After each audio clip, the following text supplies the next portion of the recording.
Yep, I'm ready. Okay. All right. This is question and answer. We're gonna get ready to stand. We're gonna open up.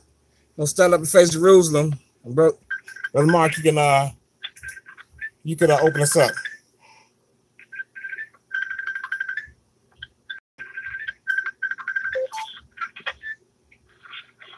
Sorry, Brother Nehemiah, I'm trying to get this other computer down. Give me 1 second here. Let me get it turned down so I won't get this feedback. You ready for me to open up? Yeah. Mm-hmm.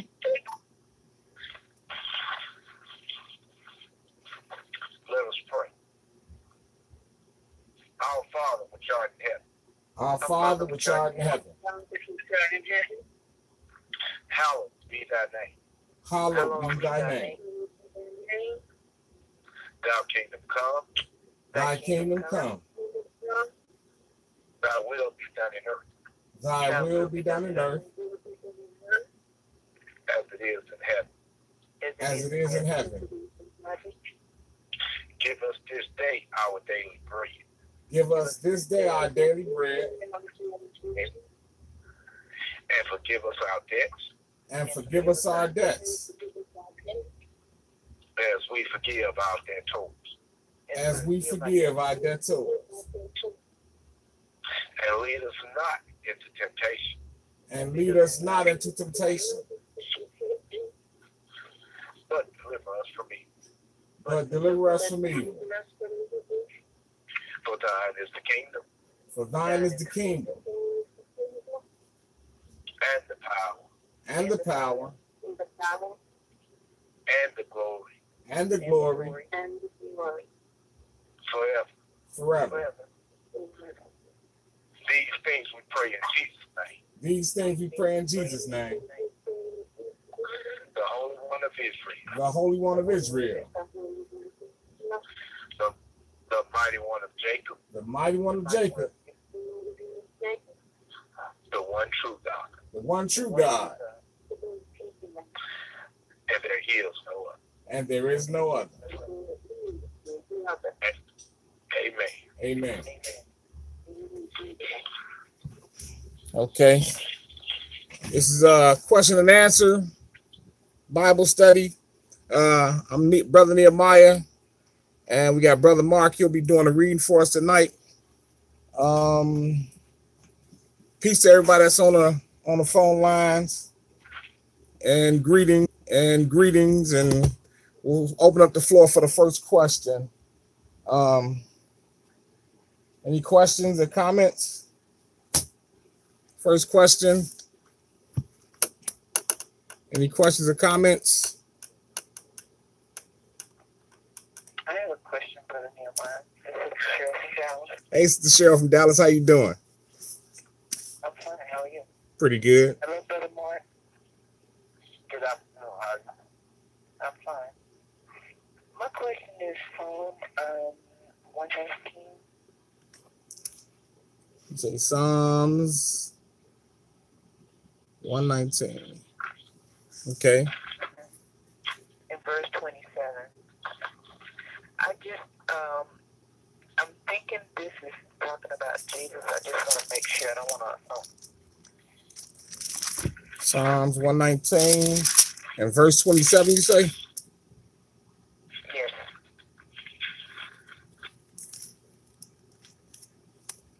And okay, we'll read it. Psalms 119 and verse 27, and then what was your question again? Wait a minute. I'm sorry. It's 118. I'm sorry. I had something away. It's 118. 118.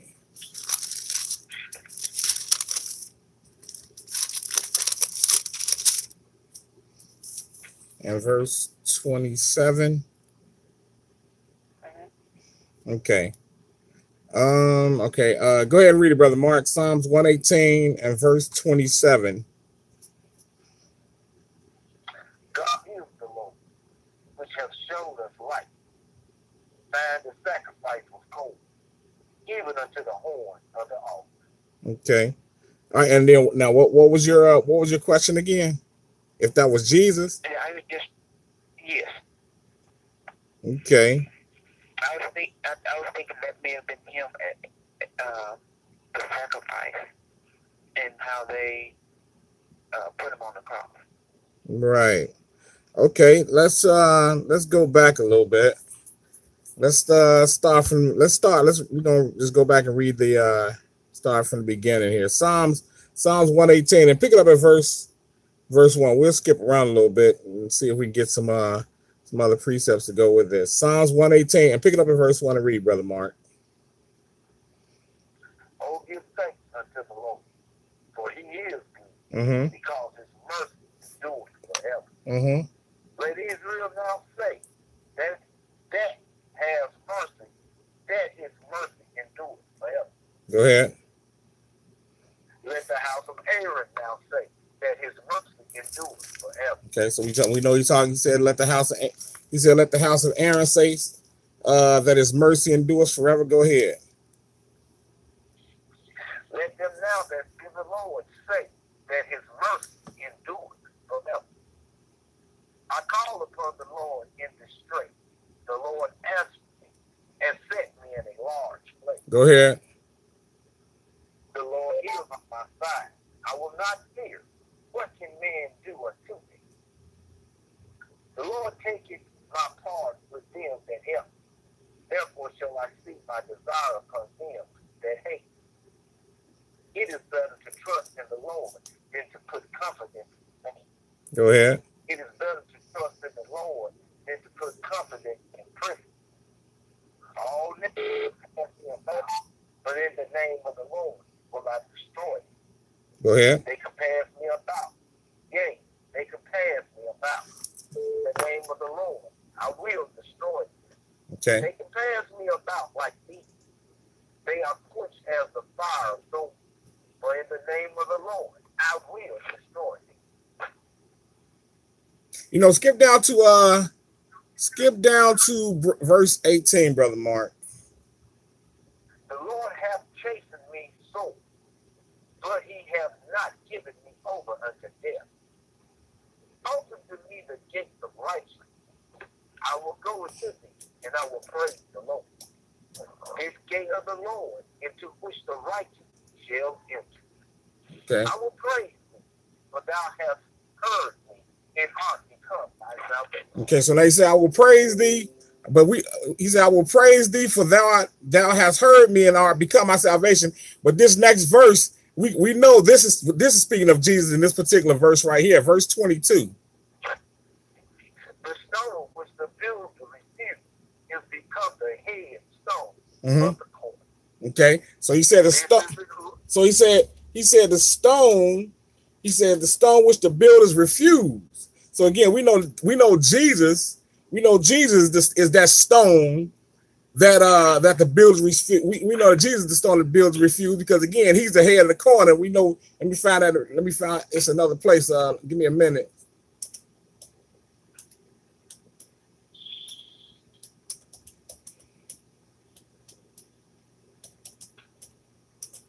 And another place said, well, the stone which the builders rejected.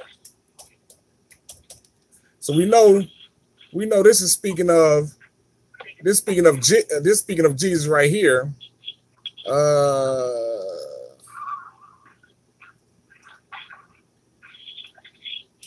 And the question is verse 27. Is verse 27? Is that speaking of Jesus?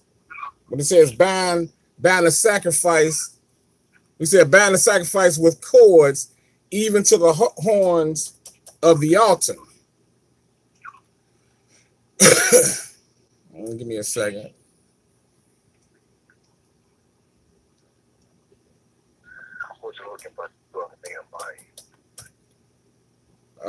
Stone which the builders refused. I had it. It sounds. Let me see. No, that's another one. Give me a second.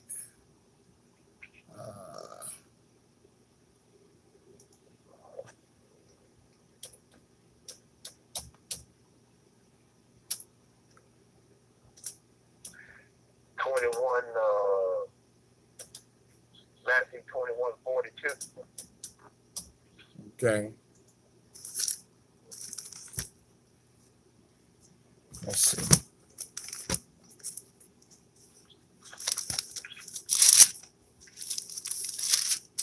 Matthew 21 and verse 42.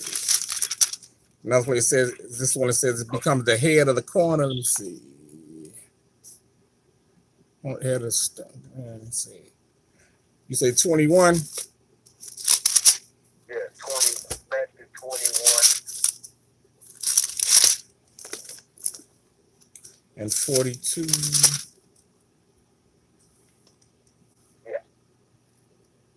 Yeah, because Jesus mentioned this before. But let's back up. It's Matthew 21. Thanks a lot, Brother Mark. Matthew 21. I'm sorry. Yeah, Matthew 21. And pick it up at... I'm going to give a little parable here. Matthew 21. And pick it up at verse 31. Well, wait. A little bit. We're going to go up a little bit. 33. 21 and 33. Here's another parable. There was a certain household which planted a vineyard and hedged it round about, and digged a winepress in it, and built a tower, and let it out to husband, and went into a far country. Mm-hmm. And when the time of the fruit drew near, he sent his servants to the husband, that they might receive the fruit of it. Okay, now we know who this is. We know this is a parable. This particular parable, Jesus is speaking. He's speaking, and he's pretty much letting them know, like, you know, as far as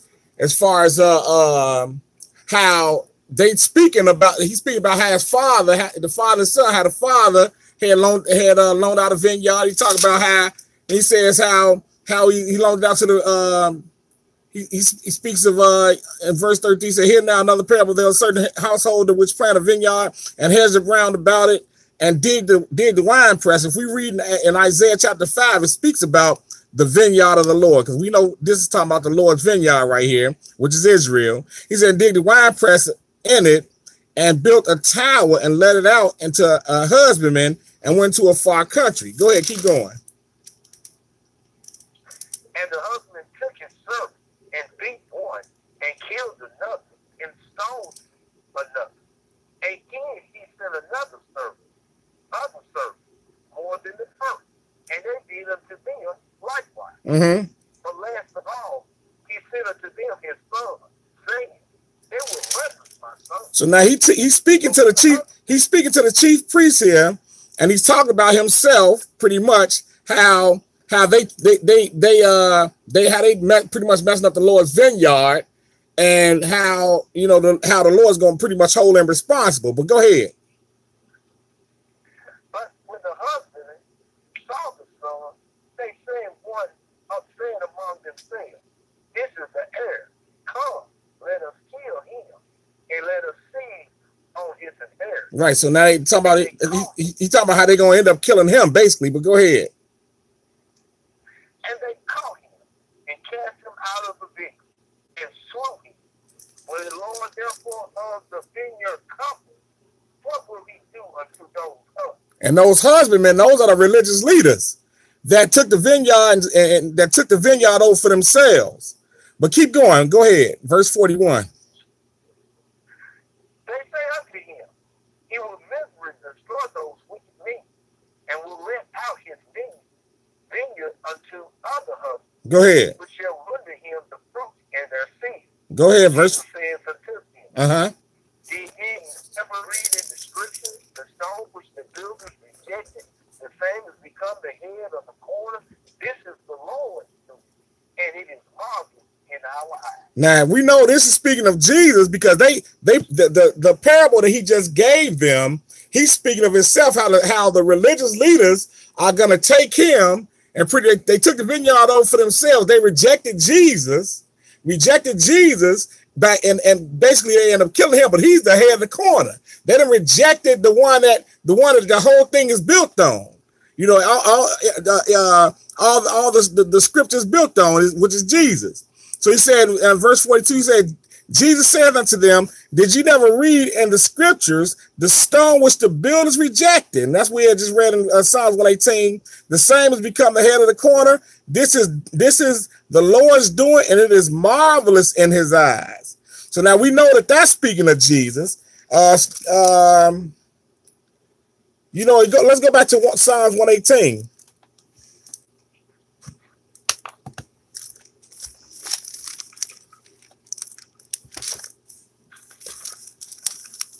So we know that's speaking of Jesus. So let's go back to Psalms 118.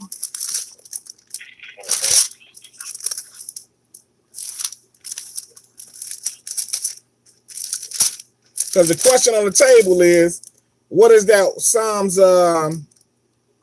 What is Psalms 27? Is that speaking about Jesus? Is that talking about Jesus? Okay, Psalms 118, and pick it up in verse. Let's see, verse 23. This is the Lord's doing. It is marvelous in our eyes. This is the day which the Lord hath made. We will rejoice and be glad in it. Go ahead. Save now, I beseech thee. Oh Lord, I beseech thee. Send new prosperity.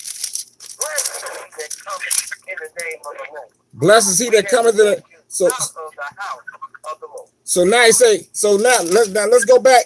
Go back to let's go back to the New Testament again, because we know that's speaking of Jesus. Luke chapter 19.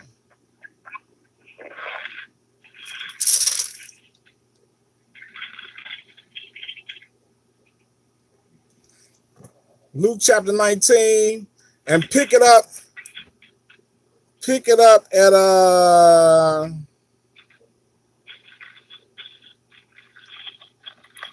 it up at verse 29. Verse 29. Luke 19. Luke 19 and verse 29. We can read down into it. Go ahead. And it came to pass, when he had came nigh to Bethphage and Bethany at the mount called the Mount of Olives, he sent two of his disciples, saying, go ye into the village over against you, in the which at your entering ye shall find a coat tied, whereon yet never man sat. Go ahead. And bring him hither. Go ahead. And if any man ask you, why do ye loose him? Thus shall ye say unto him, because the Lord hath seen him. Go ahead. And they that were sent went their way and found even as he had said unto them. And as they were loosening the coat, the owners thereof said unto them, why loose ye the coat? And they said, the Lord hath need of it. And they besought him to Jesus, and they brought him to Jesus, and they cast their garments upon the coat, and they set Jesus thereon. Because all this is prophecy that, and all this, so all this is prophecy that this had to happen. All this is prophecy that had to happen. Go ahead. And when he was come nigh, even now at the descent of the Mount of Olives, the whole multitude of the disciples began to rejoice and praise God with a loud voice for all the mighty works that they had seen. Because they understood they understood what this was getting ready, what this was representing here. Because he gonna come in there and he gonna come on this coat. But go ahead. Saying, blessed be the King that cometh in the name of the Lord. Peace in heaven and glory in the highest. Go ahead. And some of the Pharisees from among the multitude said unto him, Master, rebuke thy disciples.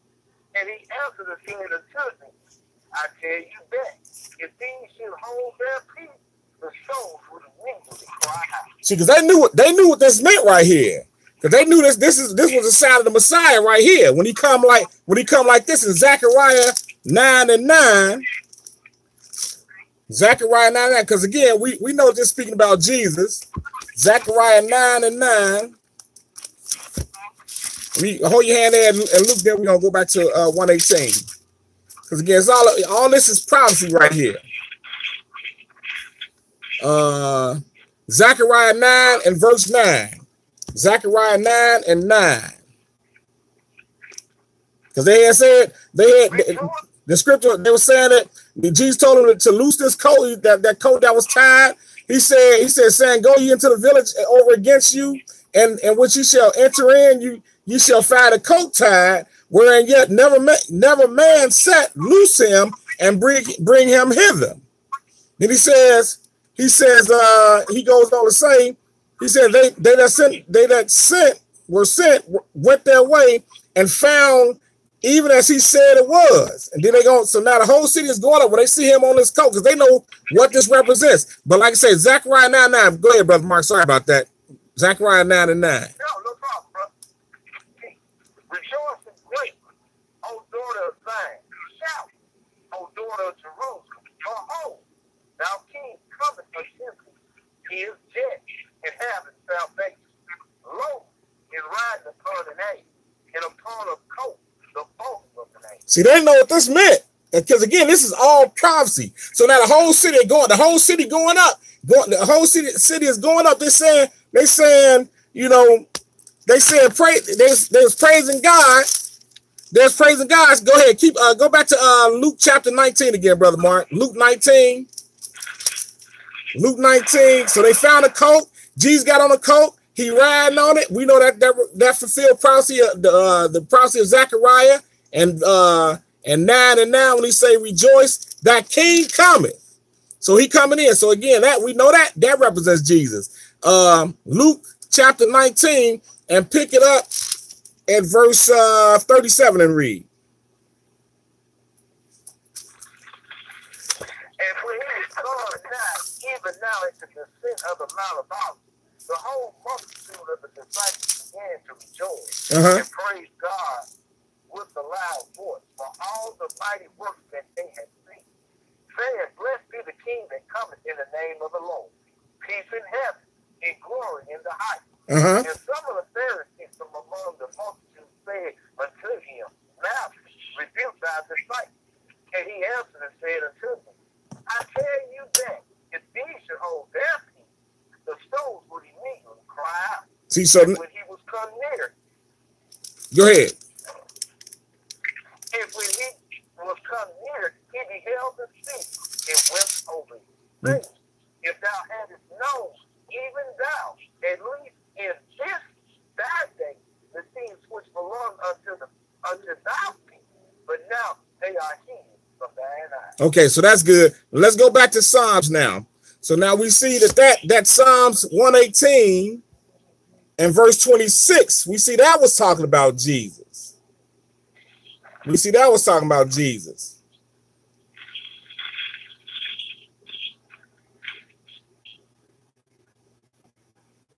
Let's see.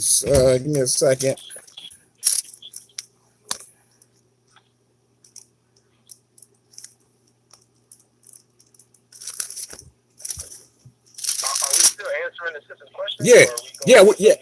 Yeah. No, we answered we still answer the sister's questions. We just going verse by verse to so that way, you know, we could, because the question is Psalms 118 and verse 27, is that talking about Jesus? So we went through a few verses to show that like 22, that's speaking of Jesus. 26 is speaking of Jesus, you know. So now we're gonna look at verse 27.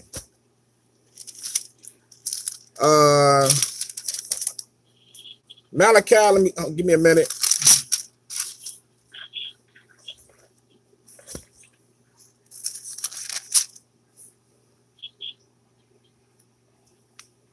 Okay.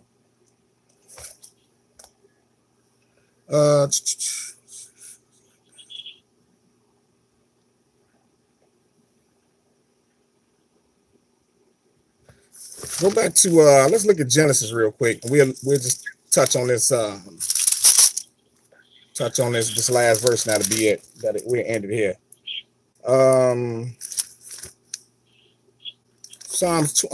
Genesis chapter. Back to chapter 1, I believe. In a second.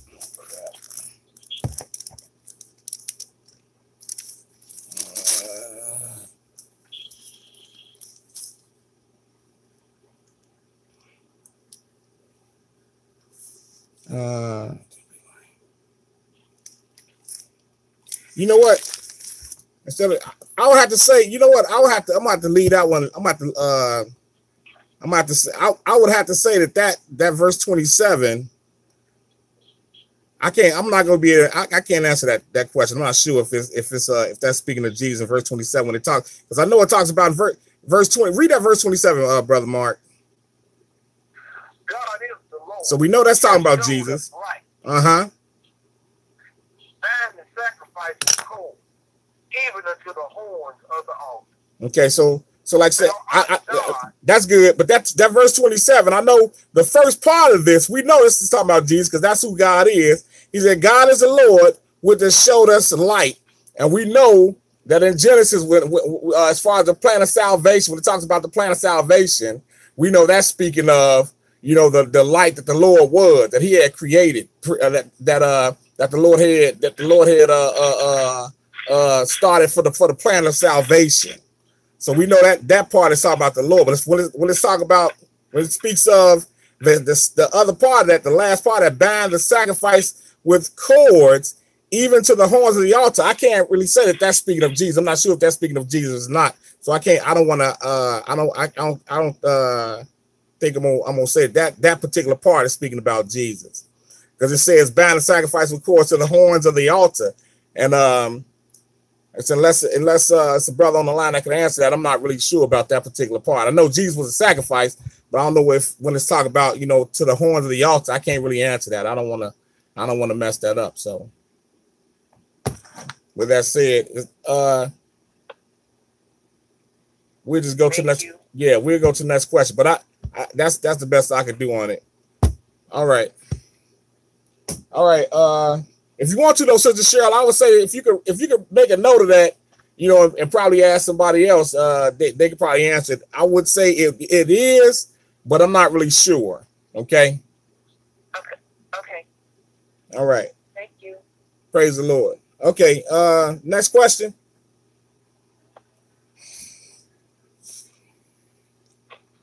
Is there another? How you doing, this brother?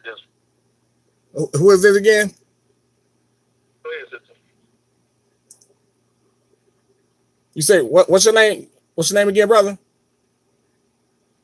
All right, brother, this from York. Got a question about this. We in Psalms 137. Psalms 130. The last, Psalm 137.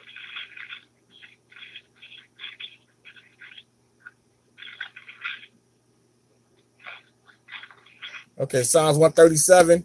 And one more time, what's your name, brother? Because I'm just trying to figure out who is the he, you know what I'm saying, that that's going to be the one that's dashing the little ones against the stones. And when is this going to happen? Is it when Jesus returns at the end of the tribulation, or like when is this going to be happening? I know this is official prophecy, but I don't know when, you know what I'm saying, and who is the he that's going to be doing this and be rejoicing, you know what I'm saying, taking and dashing that little ones against the stones.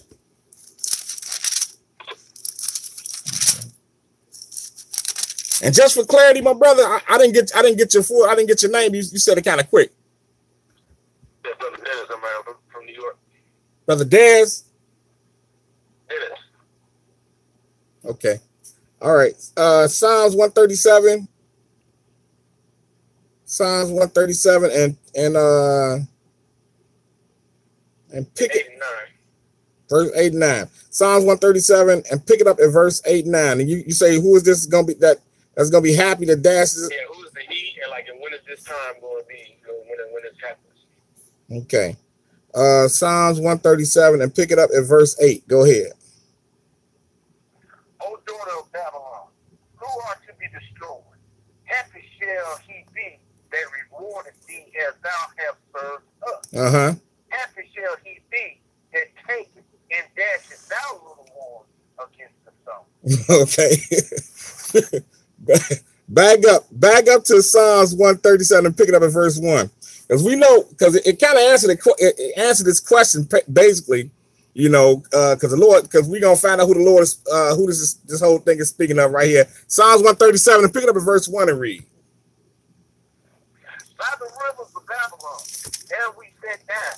Yea, we wept when we remember Zion. We hanged our hearts upon the willows in the midst thereof.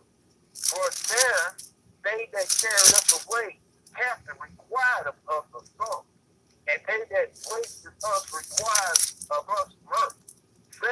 Sing us one of the songs of Zion. How shall we sing the Lord's song in a strange land? So now we see they talking. This is talking about when Israel went into captivity. He said, by the rivers of Babylon, there we sat down, yea, we wept when we remembered Zion.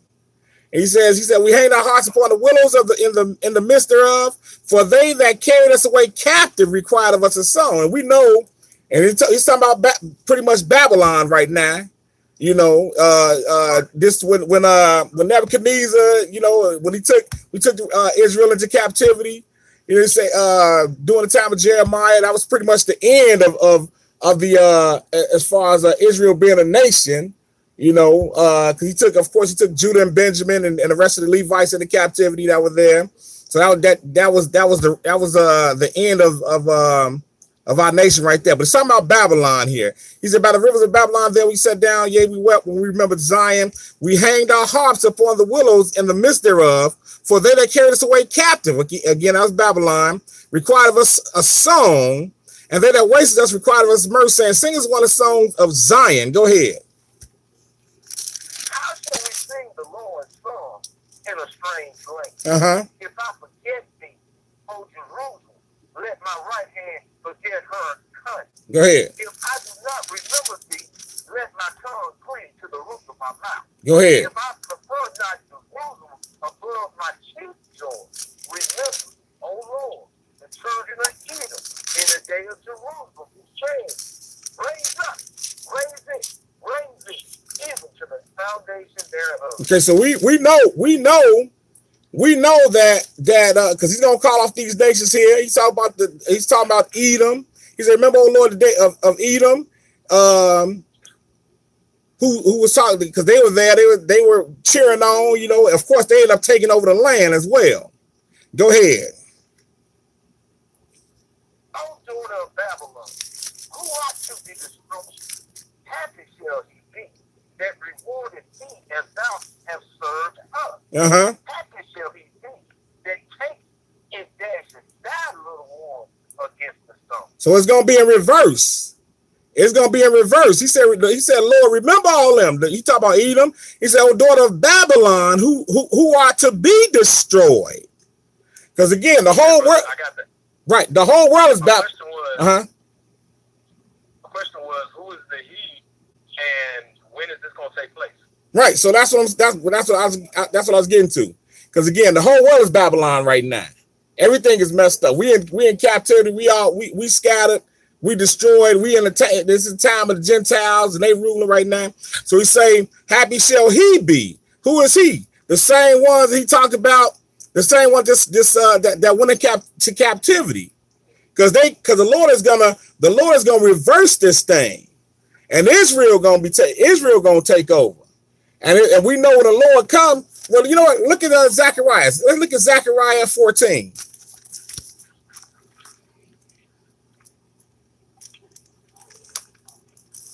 Zechariah chapter 14. Zechariah 14. And pick it up at verse 1. Behold, the day of the Lord coming, and thou four shall be divided in the midst of thee. For I will gather all nations against Jerusalem to battle, and the city shall be taken, and the house right, and the women racked, and the half of the city shall go forth into captivity, and the rest of the people shall not be cut off from the sea.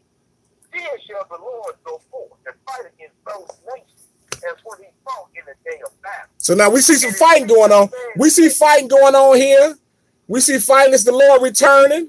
The Lord's going to return because, again, he has a plan set up. When we look at Acts, he's talking about restoring again the kingdom of Israel. But we know power is not given. We know power is taken.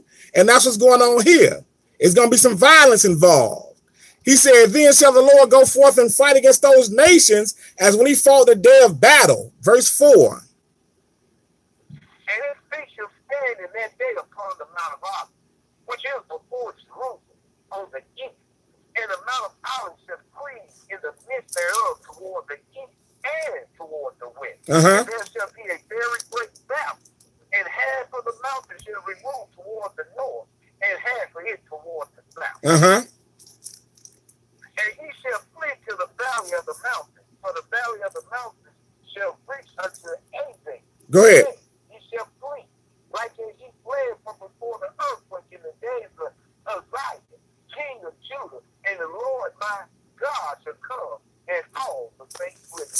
So this that we're reading about in Zechariah, I would have to say that he that he's talking about that he that he's speaking of, that's gonna have to be that's speaking of, that has to be the Lord when the Lord returns with Israel and all this, when all the saints, because again, there's gonna be some violence going on. The Lord's gonna be killing a whole lot of people, and he's gonna repay the Lord. He's gonna be repaying the world for their evil. Let's look at I think it's Joel, but I'll have to say that he is gonna be the same ones that went into captivity, and the Lord is gonna deliver from captivity.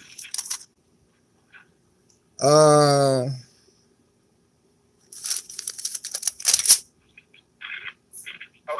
you just said it's gonna be the saints back with him. Now you saying that he is gonna be the one that had it done to them is gonna be done back. The Lord is going.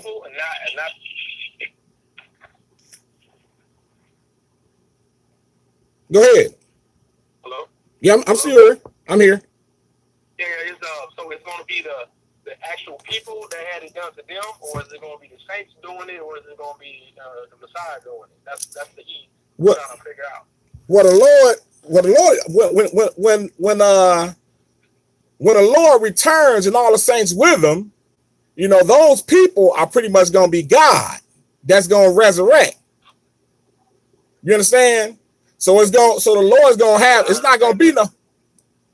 It's what you say. You understand? What I was getting at, okay, you said the people that was in captivity that had it happen to them, and it's going to be reversed. So is that the same people that's going to have it doing back in reverse, or is it going to be the saints? You know what I'm saying? In part of the war when he returns. I'm just trying to figure out which one.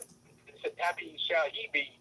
Is it he the one that had it done to them that can now, you know what I'm saying, return the favor or return the deed? Well, the Lord. Is it going to be during battle? Whoever the he is going to be, you know, all I have to say is that Israel is going to be involved. Everybody, when the Lord returns and he sets his kingdom up, it's going to be some violence. We'd have to agree with that. There's going to be some violence. So that I would have to say that the he that is speaking of is going to have to be the saints. When the Lord is returning and he's going to allow his people, you know, the righteous saints to come, and they going to do some fighting. Like the Lord told Pilate, he said, if it were my time, my saints would fight. So pretty sure it's going to be some violence involved. So that he would have to be, again, I would say that he is the saints. Okay. All right. That's it. I got it. Okay. All right. So you good on that, bro? Yes, sir. You know what I'm saying? That was the debate we was having. Was that going to be the saints that's going to do that, or the he, like you said, was that going to be the people? And you just pretty much said it was the saints. So that's cool. I got it. Yeah. Praise the Lord. Praise the Lord. So let's see, that was Psalms. Give me a second. We got the next question. Next question on the floor.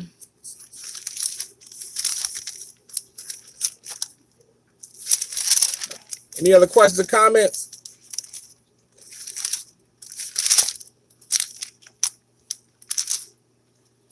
Again, I'm Brother Nehemiah. It's Brother Mark reading. If you have any questions or comments, state your name, where you're calling from, and your questions.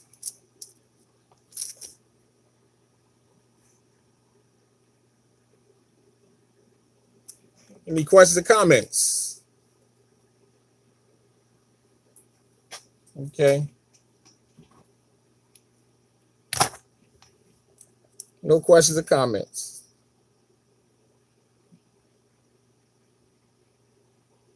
Okay. You want to check online? It's online. All right. Yeah, I couldn't get it to come up Nehemiah online. Let's see what I can do here. I'm gonna see can I get it up there, because I be watching the courses online, but I couldn't get it to come up tonight. I got some. I'm trying to go get this. Did you come up on? Did you go through Facebook or the web page? I went through. I'm going through YouTube actually. I guess this is YouTube. Okay. Yeah.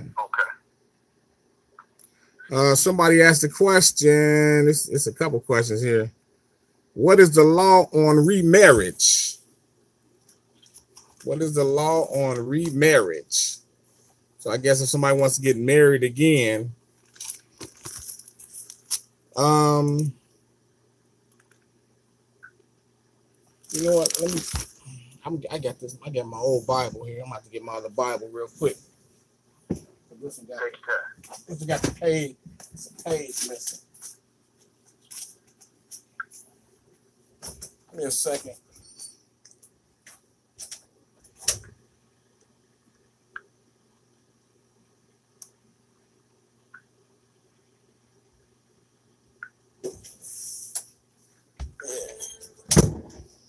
You had to go get my other Bible.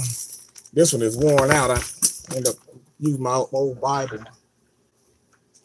Bible. Let's look at the question about remarriage. Let's look at Genesis. Genesis.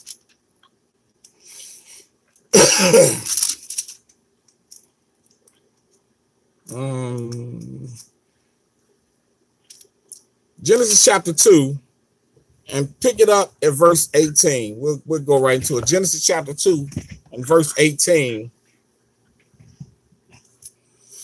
So the question is about, as far as remarriage, is there, what is the rule about remarriage?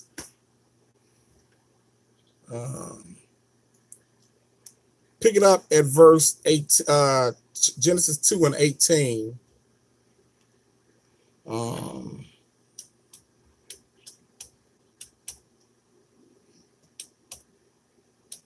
Go ahead, Brother Mark.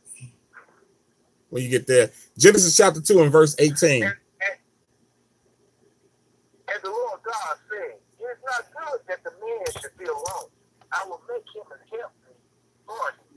And out of the ground the Lord God formed every beast of the field and every fowl of the air, and brought them unto Adam to see what he would call them. And whatsoever Adam called every living creature, that was the name thereof. Okay, so now and Adam gave names to all. Go ahead, you keep reading. And Adam gave names to all cattle and to the fowl of the air and to every beast of the field. But for Adam there was not found and helpmeet for him. So he said for Adam it wasn't found. So the Lord, so now we talking about a helpmeet here. He's talking about the helpmeet. So now he's getting ready to create. He's getting ready to create Eve, of course. Go ahead. And the Lord God caused a deep sleep to fall upon Adam, and he slept. And he took one of his ribs and closed up the flesh instead thereof. And the rib which the Lord God had taken from man made he a woman and brought her unto the man. See, so now right off, we see that the Lord had took a part of man and made woman, and that kind of tells us, as far as what the Lord considers as far as when it comes down to marriage. A man and woman being together, it's of course it's a cup, as far as the covenant is concerned, we know that when the Lord took the rib of man, that tells us, hey, she's a part of him. So, you know, people speak about divorce, but it's a big thing when you put divorce on the table, because we know the scripture gonna tell us something about that in a little bit later. But go ahead, pick it up at verse 23, Brother Mark. And Adam said, "This is now bone of my bone and flesh of my flesh. She shall be called woman, because she was taken out of man." Because she was taken out of man.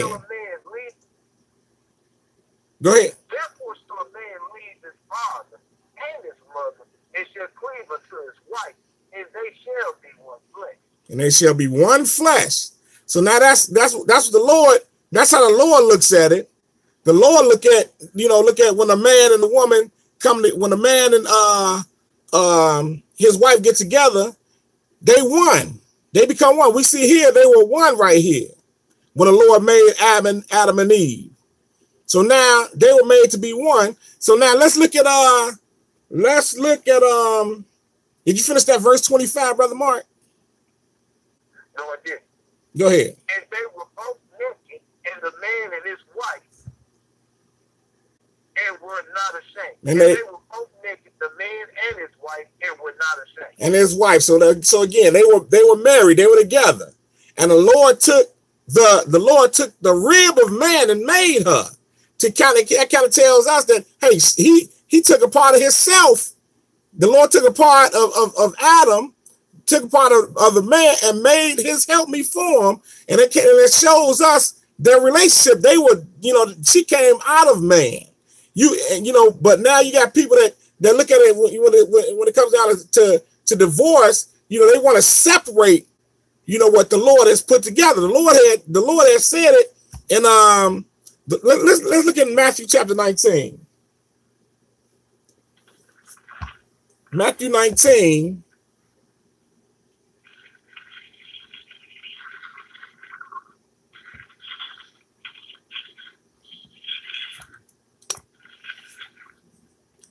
Matthew 19 and pick it up. Pick it up at verse let's see.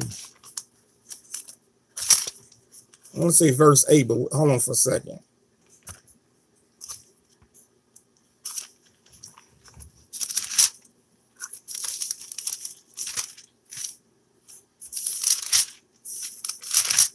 Matthew 19, and pick it up. We're going to read into it.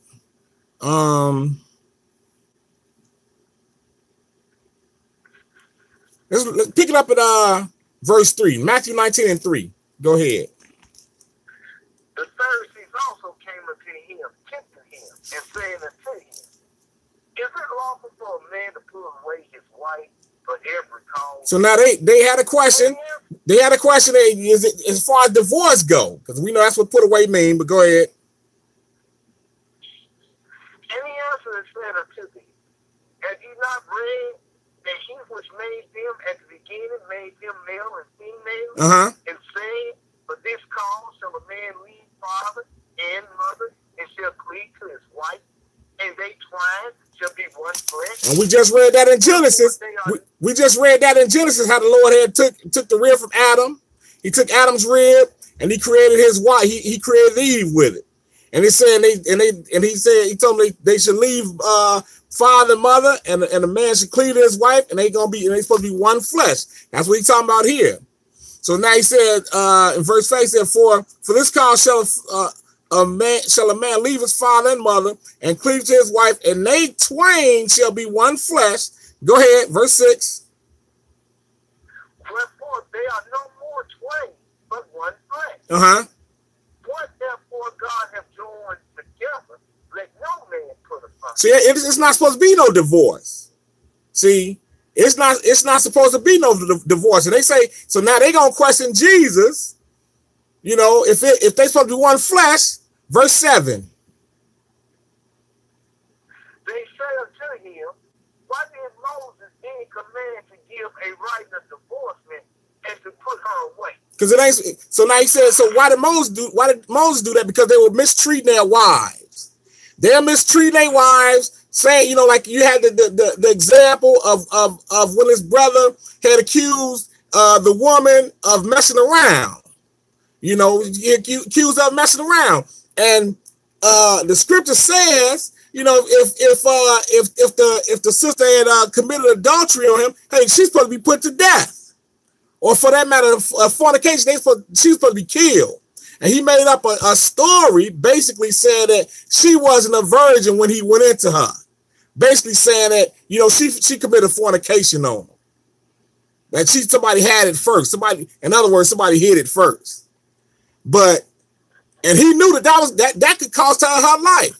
And they came up with a remedy. They took him to the elders of the city, and her father brought the sheet and said, look, this man lying on her. But that wasn't just a one-time thing. They was doing that, so they had to be doing it pretty much a whole lot for Moses to have came up with that rule that the Lord basically winked at.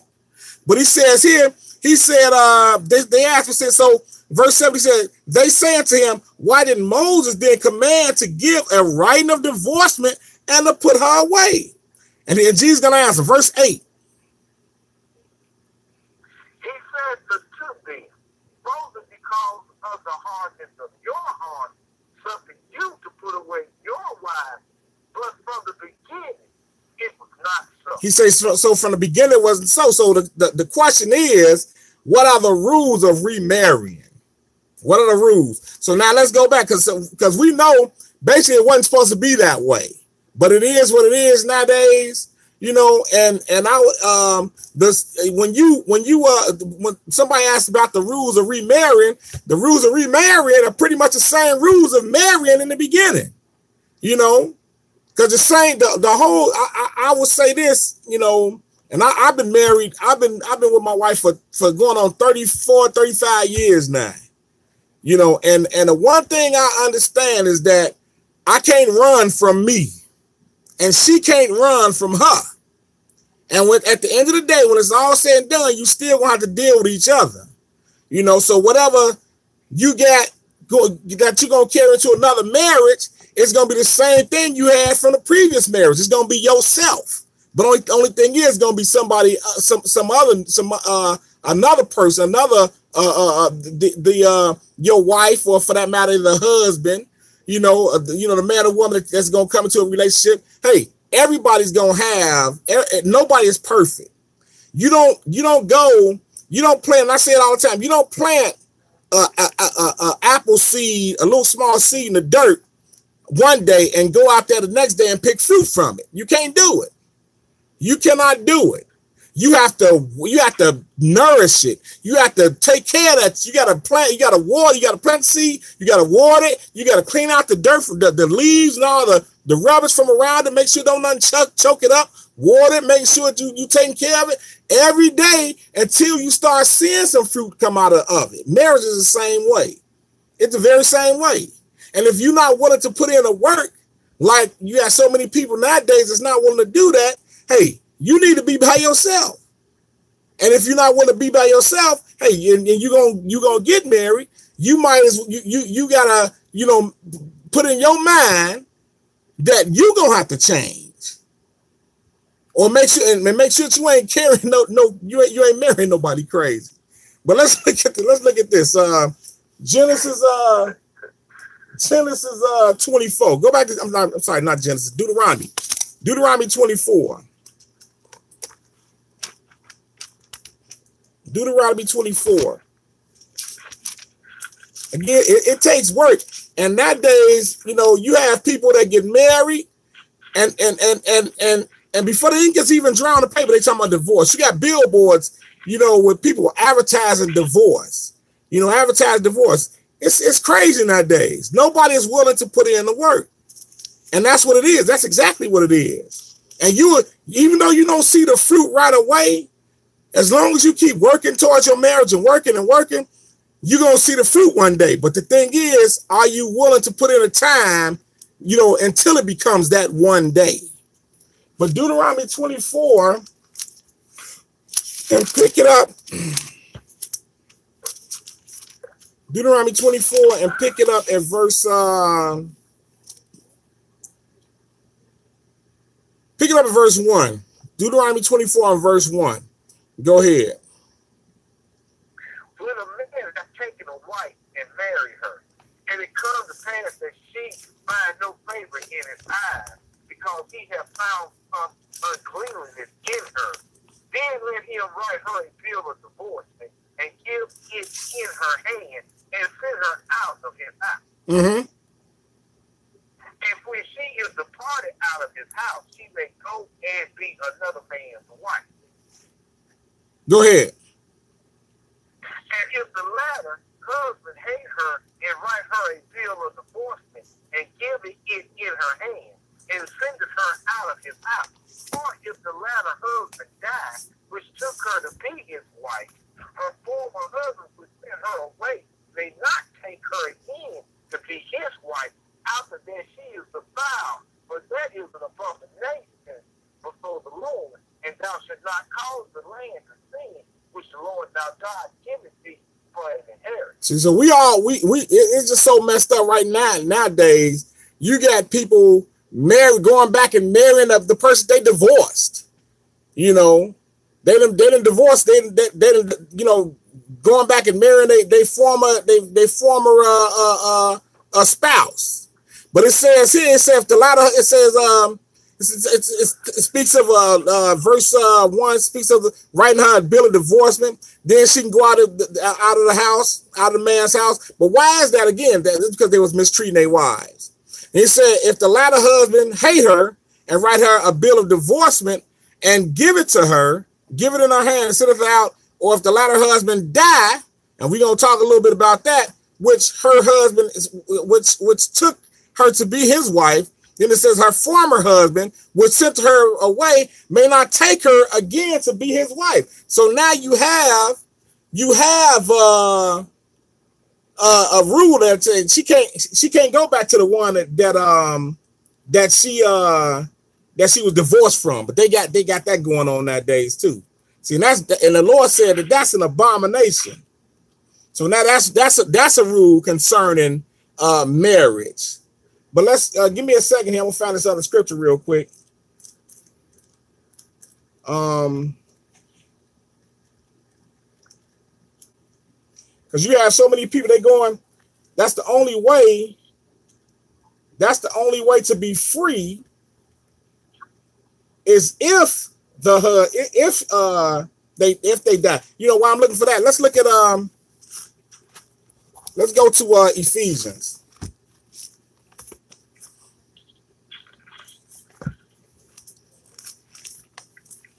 Then I'm gonna look for something real quick.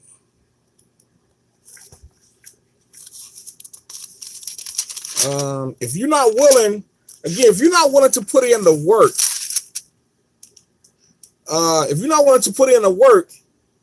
you might, it's a waste of time, because again, you can't run from yourself, and the Lord never meant for it to be, because as far as remarry, that's the only rule that we have concerning that we can see concerning marriage. It speaks of if the husband die.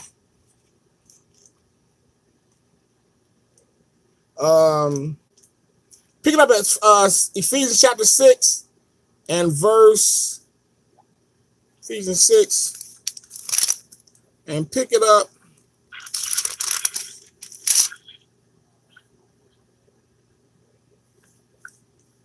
Pick it up at verse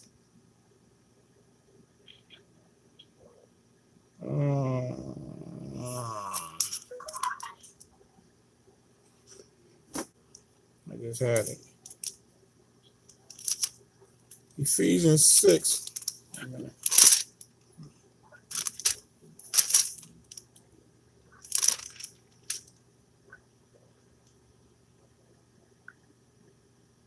Wait a minute.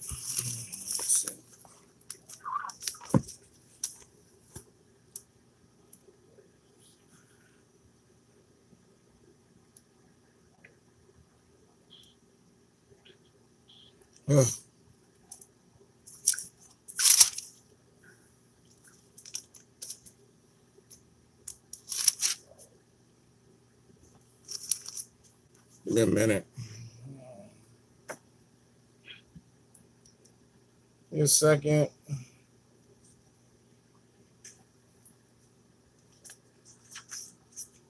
If you're not willing to put in the work, you might as well forget it.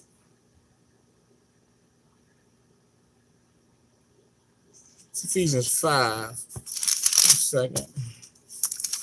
I know I saw it somewhere right here. You go. Yeah. Pick it up at Ephesians 5. Now I don't know if the sister answered the sister. I don't know if the sister or brother asked the question. It's a brother. He answered the question. You still got to do the work. Ephesians 5 and pick it up at verse 22. No, you know, go wait, yeah, verse 22. That's good. Yeah, go ahead. Wives, submit yourselves unto your husbands as unto the Lord. But the husband is the head of the wife, even as Christ is the head of the church. Well, first of all, he is the savior of the body. So now, if you plan on getting married, remarried, I don't know what was the first marriage was like, but I would say you might want to get you a sister that agrees with this scripture. You know, when it talks about why submit yourself to your own husband, you make sure that you got a sister that's going to do that.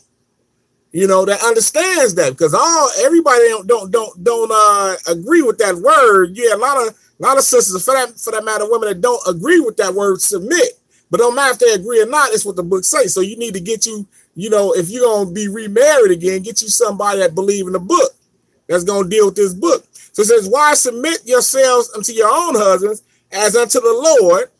Go ahead.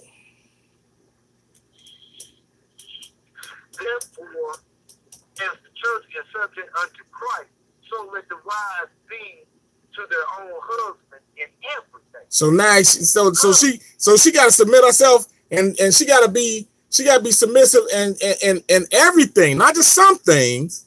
So everything. Verse 23. For the husband is the head of the wife, even as Christ is the head of the church, and he is the savior of the body. So now it say, so now he said, husband, love your wives, even as Christ loved the church. So now we know Jesus. What did Jesus do for the church? He died for it. So you got to be prepared, brother. You got to be prepared to die for the church, to die for your wife. She got to submit herself to you. You know, submit herself to you, and then you got to be prepared to give your life for her, just so, because we know that's what Jesus did for the church. He said, husbands, love your wives, even as Christ also loved the church. He loved the church so much, he gave his life for the church.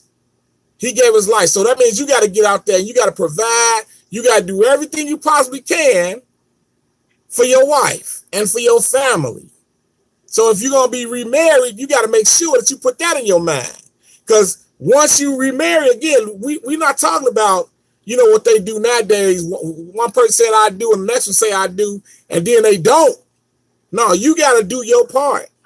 You have to do your part, because if you don't, you got people that have been married 2 or 3 times, and they still trying to get it right. You know, the Lord meant for marriage to be forever. That's what he meant. So he said, husbands, love your wives as Christ loved the church and gave himself. Go ahead, Brother Mark. Therefore, as the church is subject unto Christ, so let the wives be to their own husband in everything. In everything. So husband, go ahead. Husbands, love your wives, even as Christ also loved the church and gave himself first, that he might sanctify and cleanse it with the washing of water by the word. So now we see what he says here. He said, you gotta, again, you gotta love your wife as Christ loved the church, and give yourself for it. If you're not willing to do those things, you might as well stay by yourself. You know, because again, the Lord never meant for marriage to you know, for people to get married, then divorced, then married, then divorced. Give me a second. I'm gonna find this other scripture.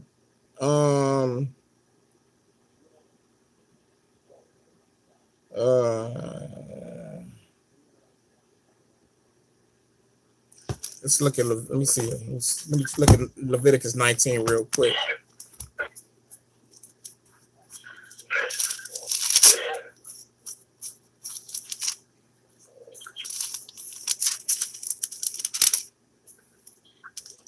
Let's see.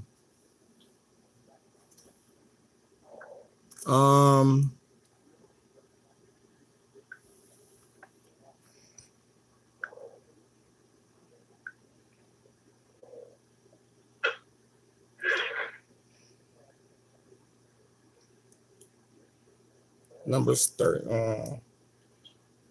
So the only way, basically, the only way to get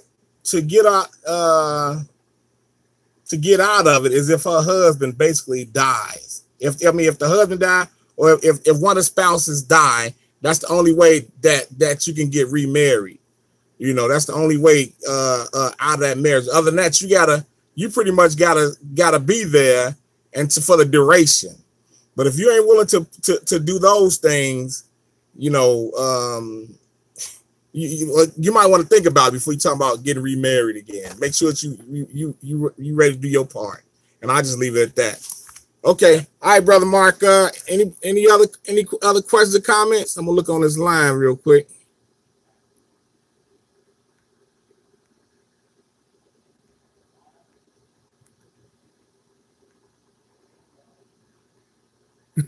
Somebody forgot the original question. I hope you remember it.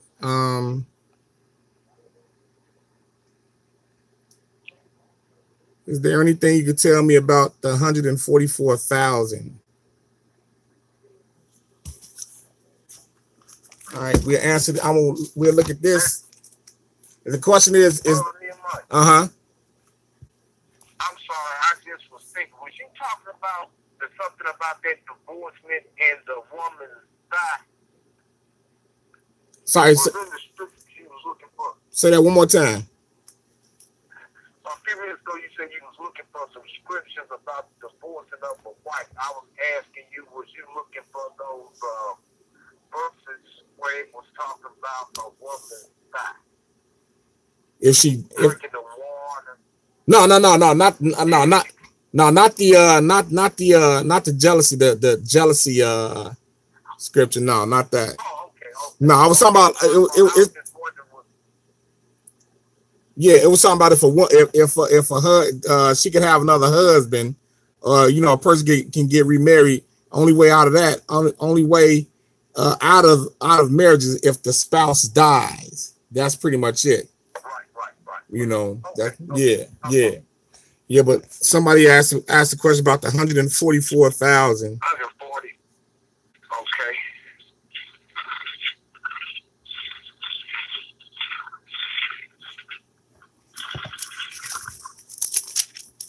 Okay. Revelations.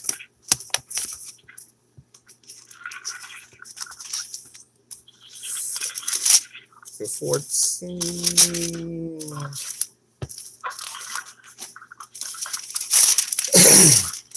Like I know as far as who the 144,000 is, I don't know if that's what the question was. Revelation chapter 7. I don't know if that was the question, but they said what about the 144,000? Is there anything you can tell me about the 144,000? We know that they Israel, they Israelites. You got people that Jehovah's Witnesses. They talk about the 144,000, but they're not gonna say that they Israel. Revelation chapter 7, and pick it up at verse 7. Revelation 7, and pick it up at verse 7. Of the tribe of Simeon was sealed 12,000. Of the tribe of Levi was sealed 12,000. Of the tribe of Issachar was sealed 12,000. Of the tribe of Zebulun was sealed 12,000. So now we see all these. We see all these tribes here, and again, all of them are Israelites. So he say, In verse 7, chapter 7 and 1, he said, and after these things I saw 4 angels standing on the 4 corners of the earth, holding the 4 winds of the earth, that the wind should not blow on the earth, nor on the sea, nor any tree. And he said, he goes on to verse 3, he says, saying, hurt not the earth, neither the sea, nor the trees, till we have sealed the servants of our God in their foreheads. Then he starts going on to saying, as far as them being who was being sealed. So now he said 144,000, because that's the question. What do we know about the 144,000?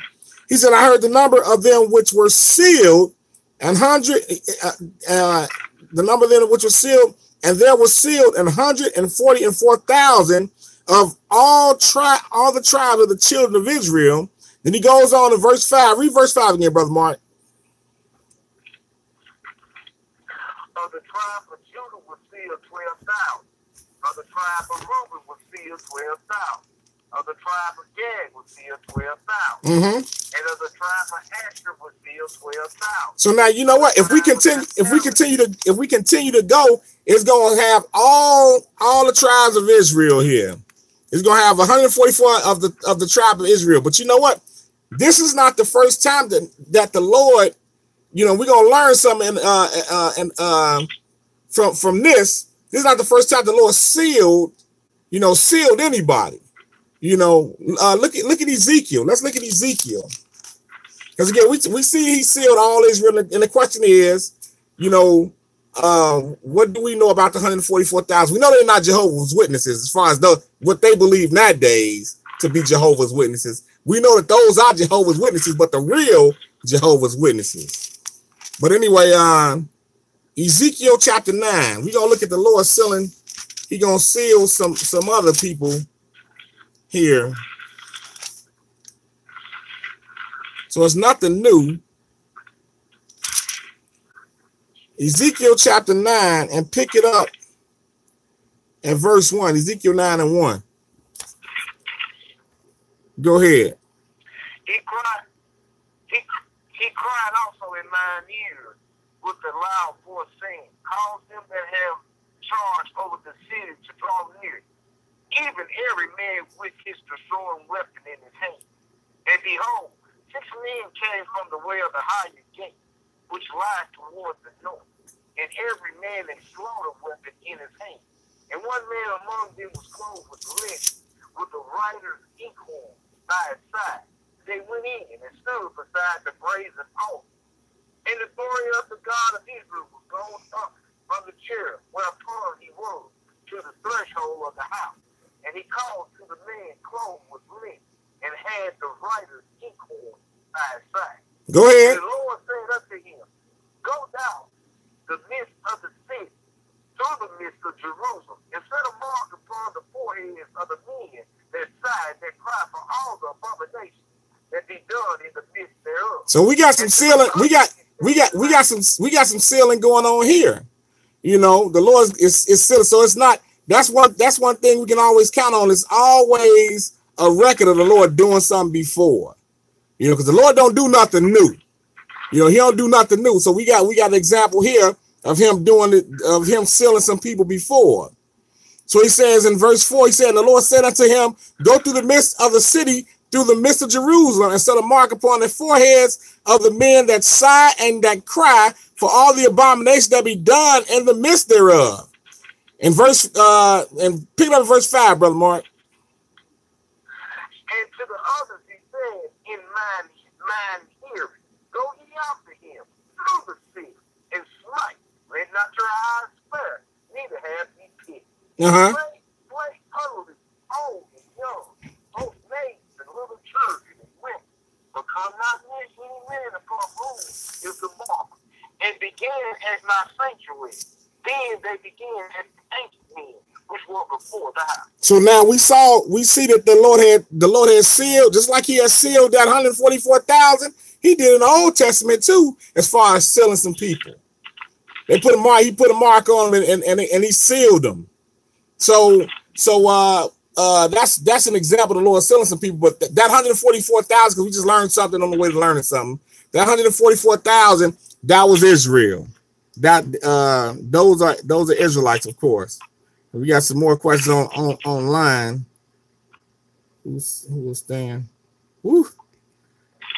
Let's look at I'm gonna open up the floor for question and answer. Anybody on the phone, and then we're gonna get back to this. We're gonna get back to YouTube, the internet here.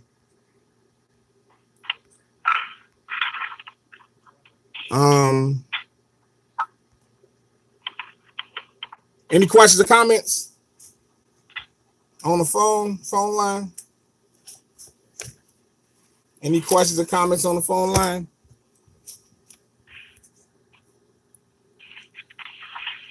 Hello?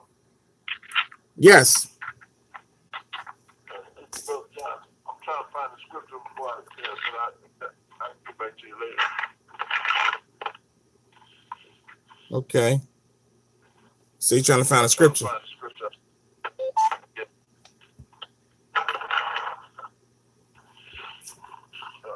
So I have time to get back to you later.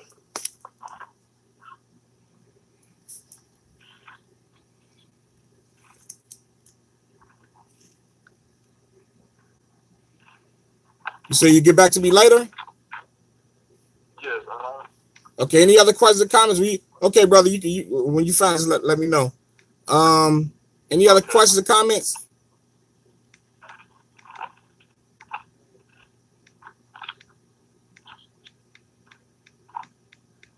Questions or comments? Any other questions or comments? No? Yes? Okay, I go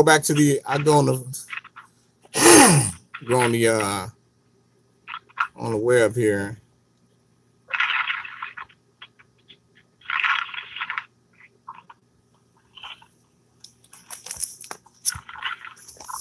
All right, so now it's a question. A question: should a woman continue to submit herself to her husband if he's not taking care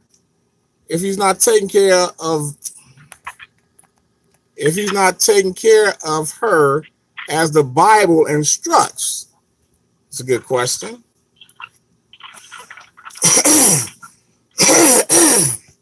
So we know it ain't like she can just like walk away, because again, nobody is perfect.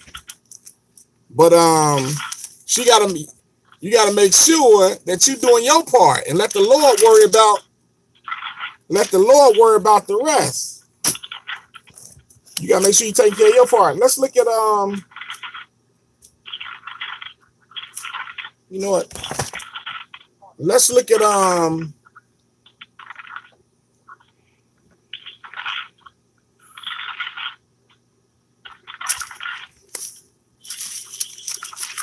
let's look at Samuel.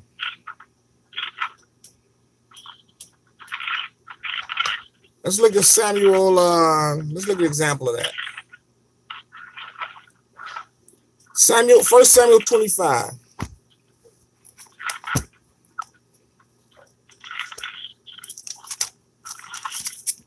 1 Samuel 25. Because it ain't like you can just walk away. That's like I said earlier, you have people that, it's like you get married, you get divorced, this person could do this, be this way, or this person could be that way, and nobody's paying attention that, hey, the Lord got his rules for the husband and the wife. We just read that, and Jesus himself said, divorce, hey, it wasn't like that from the beginning. The Lord ain't want to be open divorce like it is now. He didn't want it to be that way. But you have people that's how they do. It's roots to this. 1 Samuel 25, and pick it up in verse 3. 1 Samuel 25, verse 3. Go ahead. Now the name of the man was Nabal, and the name of his wife Abigail. Go ahead. She was a woman of good understanding and of a beautiful country. But the man was churlish and evil in his doing, and he was of the house of Caleb. So now you got Nabal here, And if we'd have read the verse right before, he had great possessions and everything. He had a wife named Abigail, and it says he was churlish. But go ahead. And David heard in the wilderness that Nabal did shear his sheep. And David sent out 10 young men, and David said unto the young men, get me up to the Carmel and go to Nabal and greet him in my name. So now we know. I just looked up the word churlish real quick, just for the benefit. Churlish, it means he was rude. He was rude in a mean-spirited and surly way. He was discourteous, impolite, unmannerly, uncivil. In other words, like I say, he was churlish. So that basically he was something else. So go ahead. Picking up in verse. Where you at, bro? Where you at? Verse 6. Okay. And thus shall ye say to him that liveth in prosperity, peace be both to thee, and peace be to thine house, and peace be unto all that thou hast. And now I have heard that thou hast shearers. Now thy sheep, herds which were with us, we hurt them not. Neither was there aught missing unto them. All the while they were in common. Ask thy young men, and they will show thee. Wherefore let the young men find favor in thine eyes, for we come in a good day. Give, I pray thee, whatsoever cometh to thine hand unto thy servant and to thy son David. So now David is sending his young man to Nabal's house so they can get something, because they out there struggling. They out there, to run pretty much on the run from Saul. They out in the desert, they out in the wilderness trying to keep their head up. They need some food to eat. So he's sending it to Nabal so that he can get something to eat. But go ahead. And when David's young men came, they spake to Nabal according to all those words in the name of David and ceased. And Nabal answered David's servant and said, who is David? And who is the son of Jesse? There be many servants nowadays that break away every man from his mouth. Man, he talking crazy. Take my bread? Shall I then take my bread and my water and my flesh that I have killed for my shearers and give it unto men whom I know not whence they be? See, he out there, he talking crazy. And remember churlish. See, this is an example of churlish right here. And he don't know who he talking to. He don't know that David and them ain't about no games. They killers. And he being churlish, impolite, ain't got, no type of sense. Respect. No type of respect. If he knew he was dealing with what they were planning to do, after he said this, he would have straightened up real quick. But the Lord got his number. And but the question is, should a woman continue to submit herself to her husband if he's not taking care of her according to how the Bible instructs? Go ahead. So then the young men turned their way and went again and came and told him all these things. And David said unto his men, gird ye on every man his soul. And they girded on every man his soul. And David also girded on his soul. And there went up after David about 400 men, and 200 of those by the stuff. So now they were on their way to take care of this business. Because he's gonna straight up kill Nabal, kill up everybody in their house, and basically they got some to eat then, I'm pretty sure, once they knocked off everybody. But again, David is righteous, and the sister that Nabal is married to, Abigail, she got some wisdom. Go verse 14. But one of the young men told Abigail, Nabal's wife, saying, behold, David sent messengers out of the wilderness to salute our master, and he railed on them. But the men was very good unto us, and we were not hurt, neither missed we anything, as long as we were conversing. When we were conversing with them when we were in the field. They were a wall unto us both by night and day, all the Now therefore know and consider what thou wilt do, for evil is determined against our master and against all his household. For he is such a son of Belial that a man cannot speak to him. See, so now we see this dude. He was talking crazy and all that. Now they know, the servants know that David and them on their way to do something to them. So now if he probably now Nabal, hey, he didn't care about nothing. You know, he didn't care about nothing. So hey, they didn't care about what would happen to his house. You know, because they was gonna come kill everybody in his house. But he talking crazy to David. He didn't care about nothing. So who knows how he felt about his wife? But did she run away? Let's see what she did. Go ahead. Then Abigail made haste and took 200 loaves and 2 bottles of wine and 5 sheep ready dressed and 5 measures of parched corn and 100 clusters of raisins and 200 cakes of figs and laid them on hay. Go ahead. And she said unto her servant, come on before me. Behold, I come after you. But she told not her husband Nabal. And it was so as she rode on the ass that she came down by the cover of the hill. And behold, David and his men came down against her. And she met. Now she could have ran away. She could have ran the other way. She could have ran away. She could have heard that news and say, forget this, I'm out of here. And went the other way. And mind you, they in the land. This is when all Israel is in the land. And a lot of land was Leviticus, and Deuteronomy was the law. So they knew how they were supposed to be taking care of their house, their husbands and their wives and everything. They knew what they were supposed to be about. So now David is on his way. She met him. Go ahead. Now David has said, surely in vain have I kept all that this fellow hath in the woods, so that nothing was missed of all that pertained unto him. And he hath requited me evil for good. So and more also do God unto the enemies of David. If I leave of all that pertains to him by the morning light, any that pisses against the wall. So he's killing all the males had to die. Everybody's gonna die. Go ahead. And when Abigail saw David, she hastened and lighted off the ass and fell before David on her face and bowed herself to the ground and fell at his feet and said, upon me, my Lord, upon me let this iniquity be. And let thine handmaid, I pray thee, speak in thine audience and hear the words of thine hand. So now she said, now she humbled herself. You know, a lot of times, you know, we could be so much about what, you know, how we're being treated. You know, she didn't look at it in this case.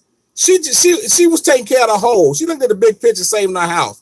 And a lot of times that's what you gotta look at. It talk about another place. It says, let everybody esteem each other more. You esteem the other more than yourself. You know, you worry about how just do your part. So that way the Lord will see you, just like we see what's gonna happen here as far as Abigail saving her house. We gonna see how the Lord's gonna flip things around, and she gonna end up with David. But skip down to so now she gonna feed him. She gonna look out for David and his men. But then when she goes back, watch what she does. Pick it up. Go. 25. You can read 25. Then we're gonna skip down. Okay. Let not my Lord, I pray thee, regard this man of Belial, even Nabal, for as his name is, so is he. Nabal is his name, and folly is with him. Okay, now skip down. Outside handmaid, so not the young man of my Lord whom thou didst see. Go ahead, bro. Okay, skip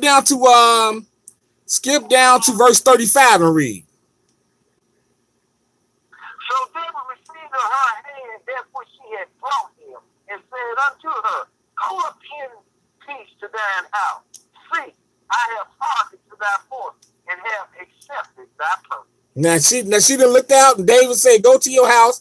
Now let's go see. Now what is she gonna do? Is she gonna go back and start talking like, you know, you talking crazy? You almost got us killed and all that, and you ain't doing your part. Blah blah. She didn't go do all that. She didn't go do all that because she did. Evidently, she had the spirit of the Lord on her. You know, she didn't go back and start tripping on Nabal. Verse 36. And Abigail came to Nabal, and behold, he held a feast in his house, like the feast of a king. And Nabal's heart was very within him, for he was very drunk. Wherefore she told him nothing, less or more, until the morning light. Now she could have pulled him to the cold. She could have pulled him to the side, or pretty much cussed him out in front of everybody and left, you know, or did whatever. But she didn't do that. She kept it quiet. And then in the morning, verse 37. But it came to pass in the morning, when the wine was gone out of Nabal, and his wife had told him these things, that his heart died within him, and he became of a stone. 38. And it came to pass about 10 days out, that the Lord smote Nabal, that he died. See, the Lord moved him out the way. See, and that's and guess what? That's pretty much the law. That's the only way she get remarried anyways, if her husband died. But the Lord did her. The Lord did her. He blessed her, basically, did a big favor for her, and she ended up getting with David. Verse 39. After all of that, she did her part. She just did what she had did the best she could. You know what I'm saying? To save her house. Because again, when you talk about divorce, I mean, that's a small word, but it's a whole lot that goes with that. You know, you want to get the Lord's attention. That's what you want to do. Read this verse 39, then we're gonna go to 1 Peter, and we're gonna end at 1 Peter. Pick it up at 39. And when David heard that Nabal was dead, he said, "Blessed be the Lord that hath pleaded the cause of my reproach from the hand of Nabal, and hath kept his servant from evil. For the Lord hath returned the wickedness of Nabal upon his own head." And David sent and communed with Abigail to take her to him to wife. See, the Lord took care of that business for her. It was the Lord. Let's look at 1 Peter, and we'll end it here. 1 Peter chapter 3. But then, you know what? Hold on for a second before you read that. Before you read that 1 Peter. No problem.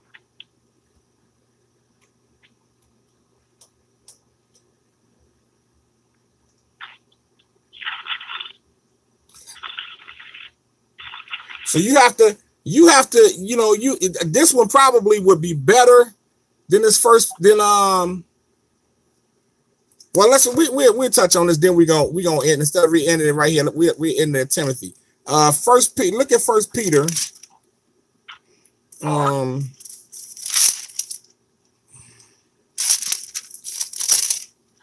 1 Peter.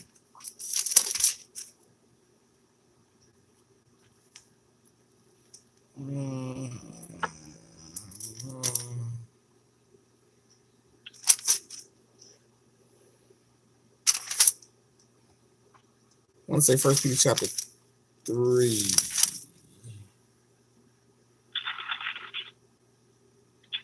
Yes, 1 Peter chapter 3, and pick it up at verse 1. 1 Peter 3 and verse 1. Go ahead. Likewise, ye wives, be in subjection to your own husband, that if any obey not the word, they also may without the word be won by the conversation of the wives. See, so now we see here, he said, wives, likewise ye wives, be in subjection to your own husbands. So he said, be in subjection to him. You gotta listen to him. He said that if any obey not the word, if they ain't doing their part, do you supposed to get in their ear and be like, you ain't doing this, you ain't doing that, you ain't here? No, you being contentious. You trying to get your Abigail on. Do your part and let the Lord take care of the rest. Let the Lord take care of the business. You know, if the Lord don't wake him up, because you're supposed to show some mercy too. The Lord can shake him up, wake him up, and deal with him. And if that don't work, then the Lord will deal with him, just like he dealt with Nabal. but you got to show some patience. You got to have some patience. So he says that if any obey not the word, go ahead, finish that up, bro. If they obey not the word, they also may without the word be won by the conversation of the wise. He said that you be won. He said that you be won by the conversation of the wives. You know, you still Abigail to say she didn't start dogging out Nabal. She ain't do that. You know, hey, she had some wisdom about herself. Let's look at first Timothy, and we'll end it here because the Lord see it all anyway, and that's who you want to get. You want to get his attention. 1 Timothy chapter 5.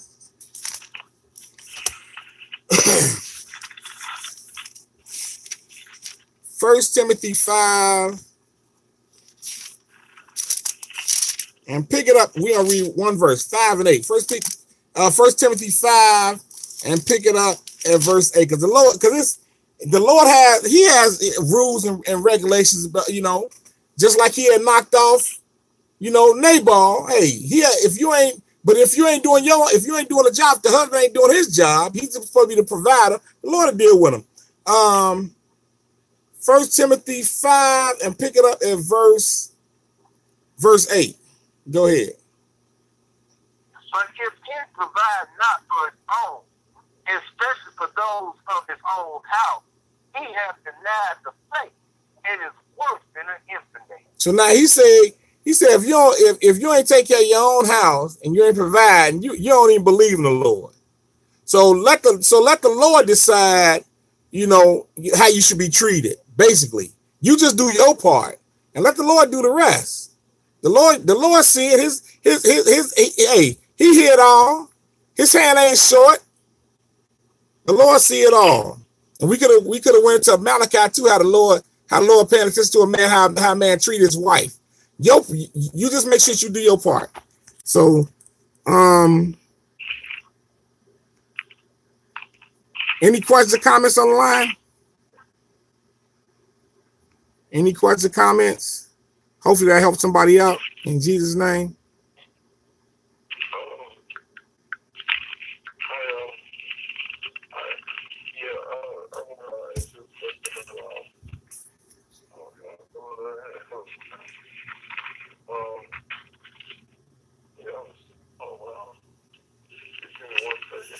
Okay.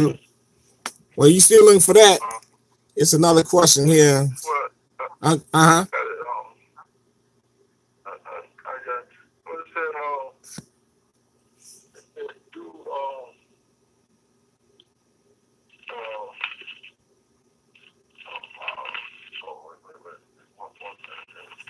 Still looking for it, brother? Can you read Deuteronomy 31?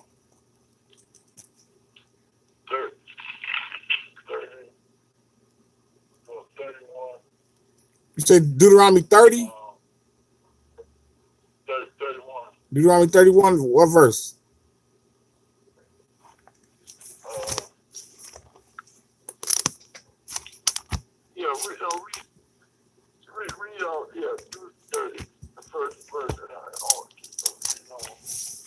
I'm sorry. I'm trying to hear him too, bro. What you say now? Read. Deuteronomy chapter 30. First Deuteronomy 30. Yeah, first verse. 30 and 1? Deuteronomy 30 and 1. Okay. Go ahead, bro. And it shall come to pass, when all these things are come upon thee, the blessings and the curse which I have set before thee, and thou shalt call them to mind among all the nations, whether the Lord thy God hath driven thee. Okay.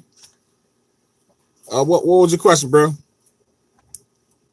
No, I want you to read I should have came on down, but that they said obey all his commandments. That includes the Sabbath day too, right? Yeah, that's the fourth commandment. So, yeah. Yes, sir. Yeah, you keep reading it. I'll tell you to stop that. Okay, go ahead, brother Mark. And shall return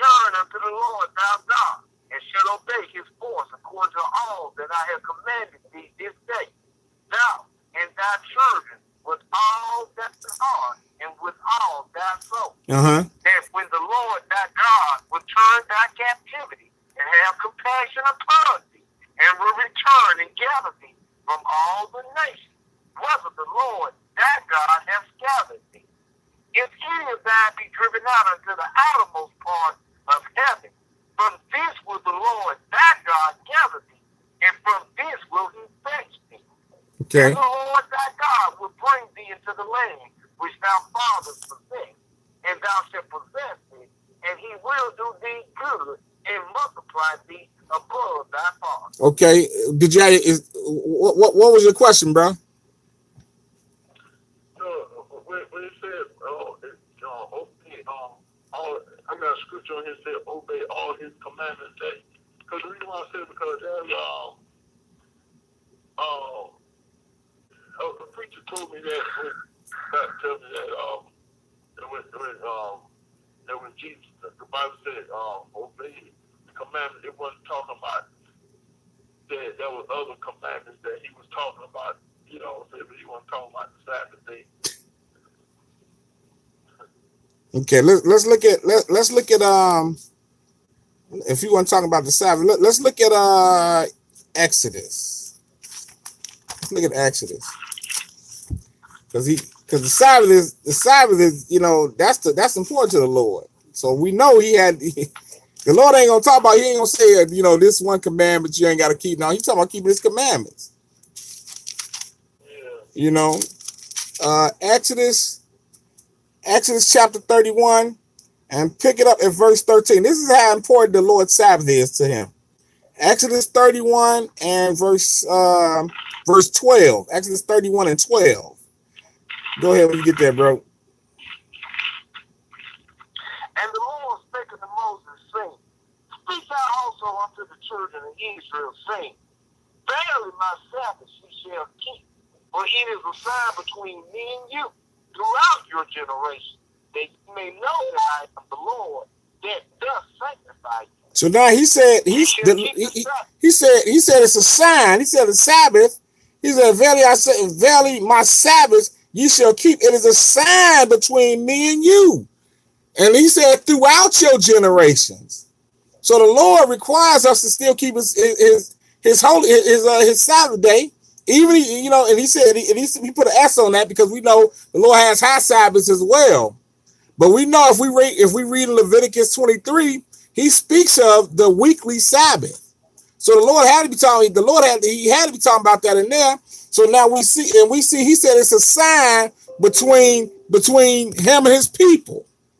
So that's a sign. So I would be that would be crazy to just throw something the Lord said is a sign between him and his people out the window. But verse 14, Brother Mark. Ye shall keep the Sabbath, therefore, for it is holy unto you.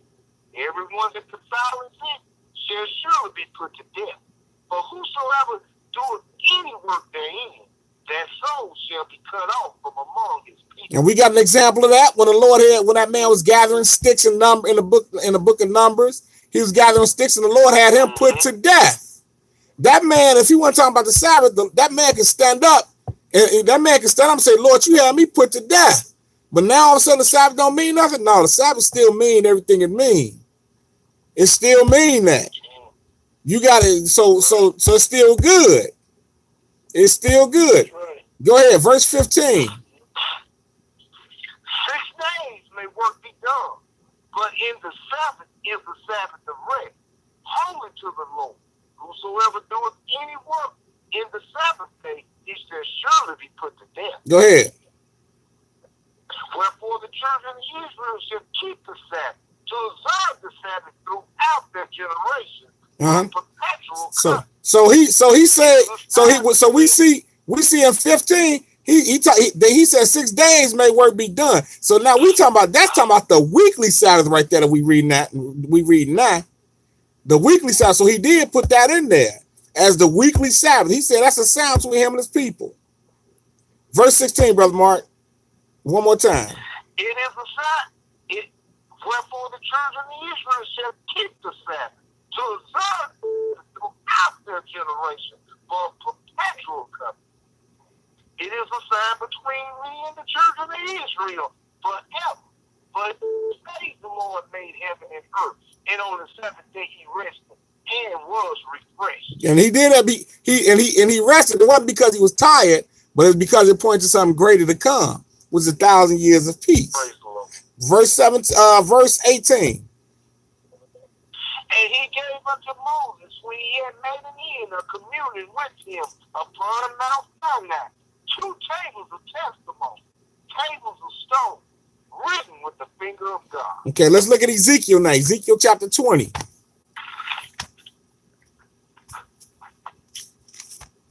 Ezekiel chapter 20. Ezekiel chapter 20. Pick it up at 20 and 19. 20 and 19. Ezekiel 20 and verse 19. I am the Lord your God.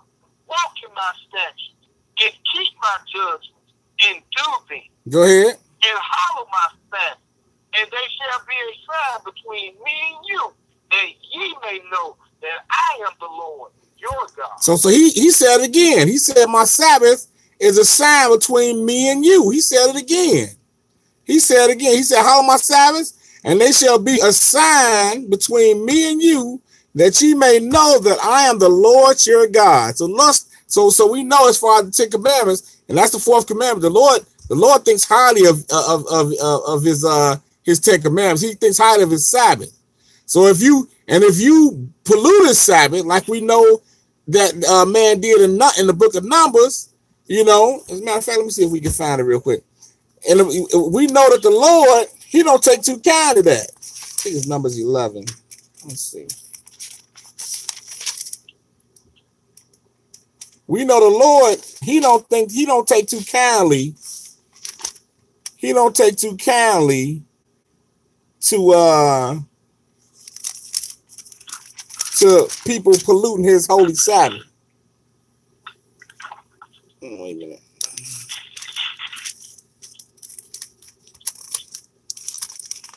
Wait a minute.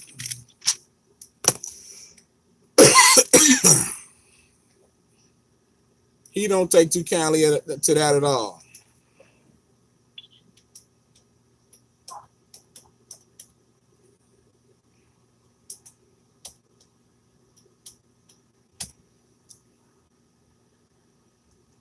Give me a second.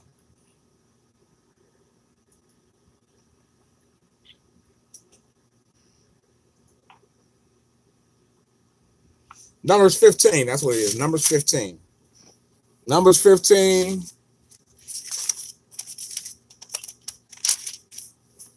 And verse 32. Yeah, Numbers 15, 32. That's good. You can start there. Numbers 15 and verse 32. Go ahead when you get there. And while the children of Israel were in the wilderness, they found the man that gathered sticks upon the Sabbath day. And they that found him gathered sticks brought him unto Moses and Aaron and to all the congregation. And they put him in war because it was not declared what should be done to him. Mm-hmm. And the Lord said unto Moses, the man shall be surely put to death. All the congregation shall stone him with stones without the camp. So Moses just didn't come up with that on his own. He said the Lord said that man shall be stoned to death. So they hit him upside the head with rocks till he died. So that man could stand up and say, Lord, you had me killed, but you know now that all of a sudden the Sabbath don't mean what it means. That means that the Lord means for you to keep his Sabbath and not pollute it. So we ended on that. Did that help you out, bro? Oh yeah, and also I would like you to read Deuteronomy the 11th verse and up to all the way down to 6. Come on down to 9. You say Deuteronomy what? 30, 11th verse. Okay. He's saying that we read through till 11 or something. Well, you started 10 if you want.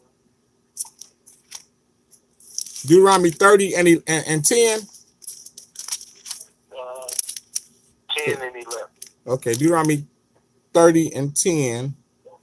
Go ahead, bro. Let's start at verse 9, Brother Nehemiah. Okay, go ahead. Okay, right. And the Lord thy God will make thee plenteous in every work of thine hand, in the fruit of thy body, in the fruit of thy cattle, in the fruit of thy land, for good. For the Lord will again rejoice over thee for good, as he rejoiced over thy father. Mm-hmm. If thou shalt hearken unto the voice of the Lord thy God, to keep his commandments and his statutes, which are written in this book of the law, and if thou turn unto the Lord thy God with all thine heart and with all thy soul, for this commandment which I command thee this day, it is not hidden from thee, neither is it afar off. Okay. So again, he's talking about keeping this. He's talking about his commandments. Verse 11. For this commandment which I command thee this day is not hidden from me. So the Lord is talking about. He's talking about you keeping us turning back to our God, and we turn back by our actions, by keeping his commandments, by acknowledging his commandments, and start keeping them. That's right. Start keeping them. That's right. Keep reading to 20 if you can. You say to what? Keep on reading up until 20. Okay, go ahead. Keep reading, Brother Mark, and then we're going to end it at 20. Go ahead. All right, no problem. It is not in heaven that thou shouldest say, who shall go up for us to heaven, and bring it unto us, that we may hear it and do it. Neither is it beyond the sea that thou shouldest say, who shall go over the sea for us, and bring it unto us, that we may hear it and do it. See, so it's not no place hard. It's not no place hard that you can't get to understand the word, basically. You know, he said it's not someplace you got to go up high and go down low or whatever case being, you know, but it's near to you. Verse 14. But the word is very nigh unto thee, in thy mouth and in thy heart, that thou mayest do it. See, I have set before thee this day life and good, and death and evil. In that I command thee this day to love the Lord thy God, to walk in his way, and to keep his commandments, and his statutes, and his judgments, that thou mayest live and multiply. And the Lord thy God shall bless thee in the land, whether thou goest to possess it. Go ahead. But if thine heart turn away, so that thou wilt not hear, but shall be drawn away and worship other gods and serve them, I denounce unto you this day that ye shall surely perish, and that ye shall not prolong your days upon the land, whether thou passest over Jordan to go to possess. So now he talk about he talk about breaking it. He said he says verse 17. He said, but if thine heart turn away, so that thou will not hear, but shall be drawn away and worship other gods and serve them. So that's another commandment. As far as that's the first commandment, thou shalt have no other God before me. So that's one of the 10 commandments. He said, if you break them, he said you gonna perish from off the land. You might as well finish it up, Brother Mark. Go ahead, verse 19. I call heaven and earth to record this day against you, and I have set before you life and death, blessings and curses. Therefore choose life, that both thou and thy seed may live, that thou mayest love the Lord thy God, and that thou mayest obey his voice, and that thou mayest cleave unto him. For he is thy life, and the length of thy days, that thou mayest dwell in the land which the Lord sware unto thy fathers, to Abraham, to Isaac, and to Jacob, to give thee. Okay, so now he wants us. So he wants us to do, to keep his commandments. That's important. But we're gonna go to the internet real quick. It's a question. DeWitt Patton. It says, "What is a spiritual Israelite? What is a spiritual Israelite person? And if there is, will they get into the kingdom?" Okay, that's a good question. Let's look at Isaiah chapter 56. Isaiah chapter 56. Isaiah 56. You can pick it up at verse 1. As a matter of fact, hold your hand there. Let's go back a little bit. Let's go to Exodus.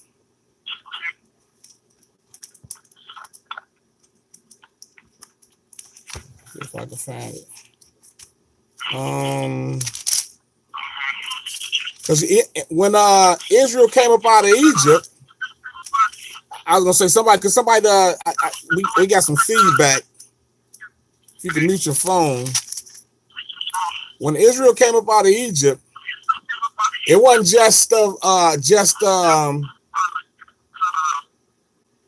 it wasn't just Israelites. It was a mixed multitude.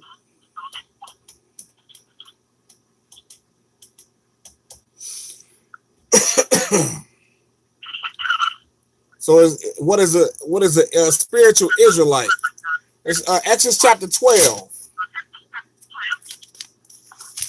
Exodus 12, and pick it up.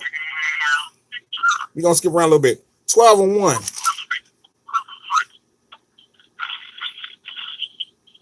And the Lord spake unto Moses and Aaron in the land of Egypt, saying, This month shall be unto you the beginning of months. It shall be the first month of the year to you. Speak ye unto all the congregation of Israel, saying, In the 10th day of this month they shall take to them every man a lamb according to the house of their father, a lamb for an hour. Okay, so now we know what this is. The Lord's gonna pass over Israel. He's gonna come through. He's gonna kill all the firstborn. Then Pharaoh's gonna let them go. Pharaoh gonna let them go after he killed all the firstborn. Skip down to verse 29 and read. And it came to pass that at midnight the Lord slew all the firstborn in the land of Egypt, from the firstborn of the Pharaoh that sat on his throne unto the firstborn of the captives that was in the dungeon, and all the firstborn of captives. And Pharaoh rose up in the night, the king and all his sons and all his ships, and there was a great cry, 9 years, but there was not a house where there was not one day. All right. Still there, Brother Mark? Line unmuted. Rise up and get you forth from among my people, both ye and the children of Israel, and go serve the Lord as you have said. Go ahead. Also take your flocks and your herds, as ye have said, and be gone, and bless me also. So now they leave. So now let's figure out who gonna go with them. Skip down to verse 37 and read. All the congregation of Israel should teach you, and when the stranger shall join with me, and will keep the Passover to the Lord, when all his men be circumcised, and then let him come near and keep it, and he shall be as one that is born in the land. No, what? No uncircumcised person shall keep their earth. Hey, Brother Mark, skip down to verse.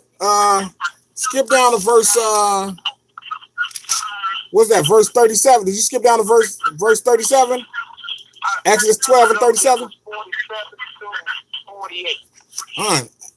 Exodus 12 and verse 37. We got some feedback on it. That's all right. And the children of Israel journeyed from Ramesses to Tishkor, of 600,000 on foot that were men besides 30. And the mixed multitude went up also with them, and flocked and herds, even very much cattle. Okay, so now we see that a mixed multitude went up out of Egypt with them. So the question is, what is a spiritual Israelite? And are they going to be going?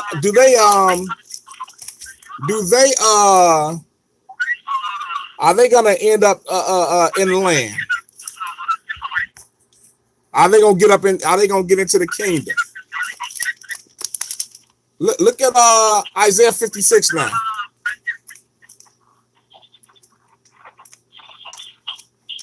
Isaiah 56 and picking up at verse 1. Thus saith the Lord, ye judge and do justice, for my salvation is near to come, and my righteousness to be revealed. Go ahead. This is the man that doeth it, and the Son of Man that layeth hold on it, that keepeth the Sabbath from polluting it, and keepeth his hand from doing any evil. Neither let the son of the stranger that hath joined himself to the Lord speak, saying, the Lord hath utterly separated me from his people. Neither let the eunuch say, behold, I am a dry tree. So everybody. Go ahead, Brother Mark. You go ahead. They keep my steps and choose the things that please me, and take hold of my covenant. Even unto them will I give in my house, and within my walls a place and a name, better than the sons and the daughters. I will give them an everlasting name. It shall not be cut off. So if you choose the things that if you choose the things that please the Lord, you know, because that's what it's all about. He say, blessed the man that doeth this, and the Son of Man that layeth hold on it, that keep the Sabbath from polluting it, and keeping his hand from doing any evil. And he talk about the son of the stranger. Neither let the son of the stranger that is joined to him, that have joined himself to the Lord, speak, saying, the Lord have utterly separated me from his people. Neither let the eunuch say, behold, I am a dry tree.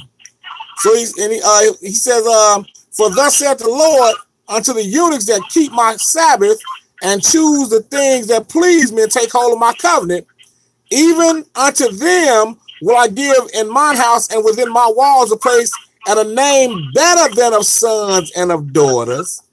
And I will give them an everlasting name that shall not be cut off. So the Lord, in verse 6, read verse 6 again if you haven't read that already, Brother Mark. Also the sons of the strangers that joined themselves to the Lord to serve him, and to love the name of the Lord.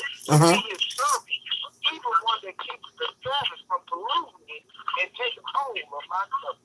So now, he said, you know, the son of the stranger, you know, if the son of the stranger choose to keep his Sabbath, you know, and do the things please him, and he gonna give them a name better than that of sons and of daughters, better than Israel. But the thing is, you gotta keep God's laws, because that's what matters. Let's look at Romans.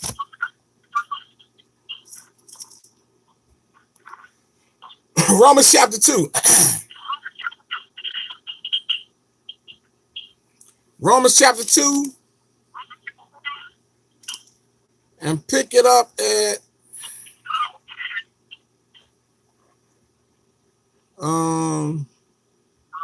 Romans 2 and pick it up at verse 28. Romans 2 and 28. But he is not a Jew, which is one outward. Neither is that circumcision, which is outward in the flesh. But he is a Jew, which is one inwardly. And circumcision is that of the heart, in the spirit, and not in the letter, whose praise is not of me, but of God. So now we see he say he's not a Jew, it's just one outwardly. We know as far as you got physical Israelites, right? We know about physical Israelites. Matter of fact, you know, we read about in one of the questions we had read in Revelations when Israel was sealed, those were physical Israelites, right? Those are physical Israelites. So we know about physical Israelites, but then he says he's not a Jew, which is one outwardly. We know it's the physical Israelites, but he says he is a Jew, which is one. Let me see. For he is not a Jew, which is one outwardly, neither is that circumcision, which is outward in the flesh. But then he says, but he is a Jew, which is one inwardly, as far as spiritual. Your mind, get your mind, get your mind right, because the Lord said, Jesus said, many gonna come, and, you know, and sit down with Abraham and Isaac in the kingdom, but the children of the kingdom, they're gonna be cast into the outer darkness. So it don't really matter if you're a physical Israelite, if you ain't keeping God's law, that don't mean nothing. You got to be a spiritual Israelite. You got to be according to the spirit. You got to have your mind right. So it says, verse 29, but he is a Jew, which is one inwardly, And circumcision is that of the heart and the spirit, and not the letter, whose praise is not of men but of God. So that's what a spiritual Israelite is. You gotta keep be keeping God's commandments. Last place, and that'll be it on this. Let's look at Ezekiel. Are they gonna get into the kingdom? Ezekiel chapter. Give me a second. I think it's 4. I'm looking at Ezekiel.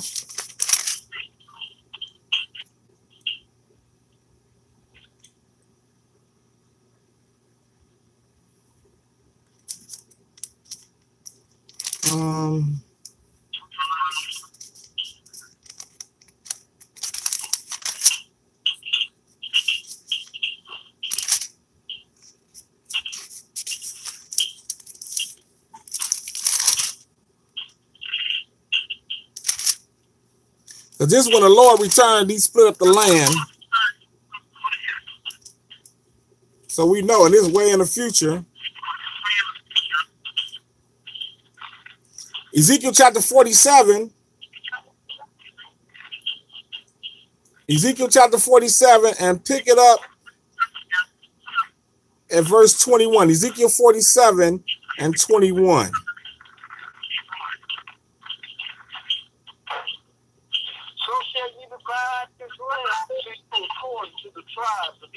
So now we just, if we'd have read before this, we would have saw how the Lord chopped up the land he gave, and Israel got their inheritance and everything. So he says, so shall you divide the land unto you according to the tribes of Israel, verse 22.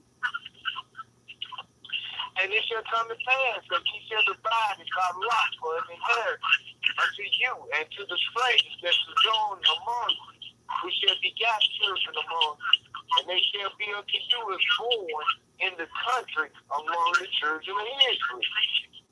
They shall have inheritance with you among the tribes of Israel. So now he say, you know, when you divide the land, he said you gotta, and the strangers that sojourn among you, he said they're gonna be just like they were born in the land, even though and they're gonna have children. Now this is way in the future. This is way in the future he's talking about. You know, so and he said they're gonna be as one that's born in the land among the children of Israel. They shall have an inheritance with you among the tribes of Israel. Because again, a mixed multitude came up out of Egypt. And they sought to keep God's commandments, so they want to be like Israel, you know, and serve the God of Israel. So if they serve the God of Israel, they became Israelites. But they had to keep God's laws and statutes, just like Israel did, just like Israel was supposed to do. Okay, verse 23, Brother Mark. And it shall come to pass that in what tribe the strangers sojourn, then shall you give him his inheritance, saith the Lord God. So the Lord said that. So, you know, some years ago, I read this to a sister that I had did a lesson, and the sister, she enjoyed the lesson, and she came up, she like, I like the lesson. It was, praise the Lord for the lesson, and she had no problem with it. She said, but I just got one problem, and it was a Gentile sister in the class during that time. And the sister said, I only got one problem. And she pointed to the Gentile sister, and she said, you know, what is she doing here? You know, and you got Israelites that preach that the Gentiles going to hell, the Gentiles ain't getting to the kingdom, the Gentiles who are strangers that we read about. Now I read this to that sister, she read it, and she still couldn't believe it. See, so what makes her think she gonna get to the kingdom if she ain't gonna believe what the Lord wrote? You know, but yeah, if they doing God's commandments, if they keeping God's commandments, trying to please God, they are considered Israel too, one that's born in the land. They shall have an inheritance among Israel. Okay, so I guess it's 9:10. I'm gonna take one more. Any questions or comments? Last question. I'm gonna take one more question. Any questions or comments?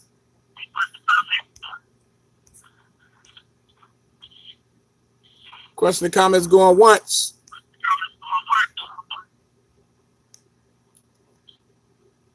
Question and comments going twice.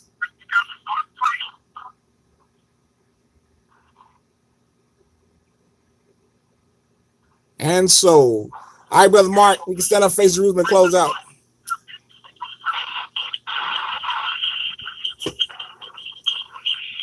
I appreciate y'all coming out tonight, and I hope y'all got some understanding in Jesus' name.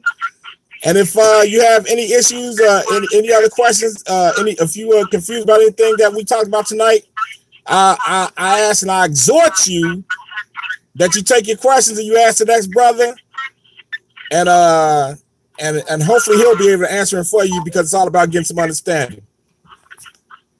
Okay, Brother Mark. Let us pray. Our Father which art in heaven. Our Father which art in heaven. Hallowed be thy name. Hallowed be thy name. Thy kingdom come. Thy kingdom come. Thy will be done in earth. Thy will be done in earth. As it is in heaven. As it is in heaven. Give us this day our daily bread. Give us this day our daily bread. And forgive us our debts. And forgive us our debts. As we forgive our debtors. As we forgive our debtors. And lead us not into temptation. And lead us not into temptation. But deliver us from evil. But deliver us from evil. For thine is the kingdom. For thine is the kingdom. And the power. And the power. And the glory. And the glory. Forever. Forever. Praise the Lord. Praise the Lord. For he is good. For he is good. For his mercy endures forever. For his mercy endures forever. These things we pray in Jesus' name. These things we pray in Jesus' name. The Holy One of Israel. The Holy One of Israel. The Mighty One of Jacob. The Mighty One of Jacob. The one true God. The one true God. And there is no other. And there is no other. Amen. Amen. All right, I appreciate y'all coming out, and I bid y'all peace in the name of Jesus. Peace. Peace. Peace, brother.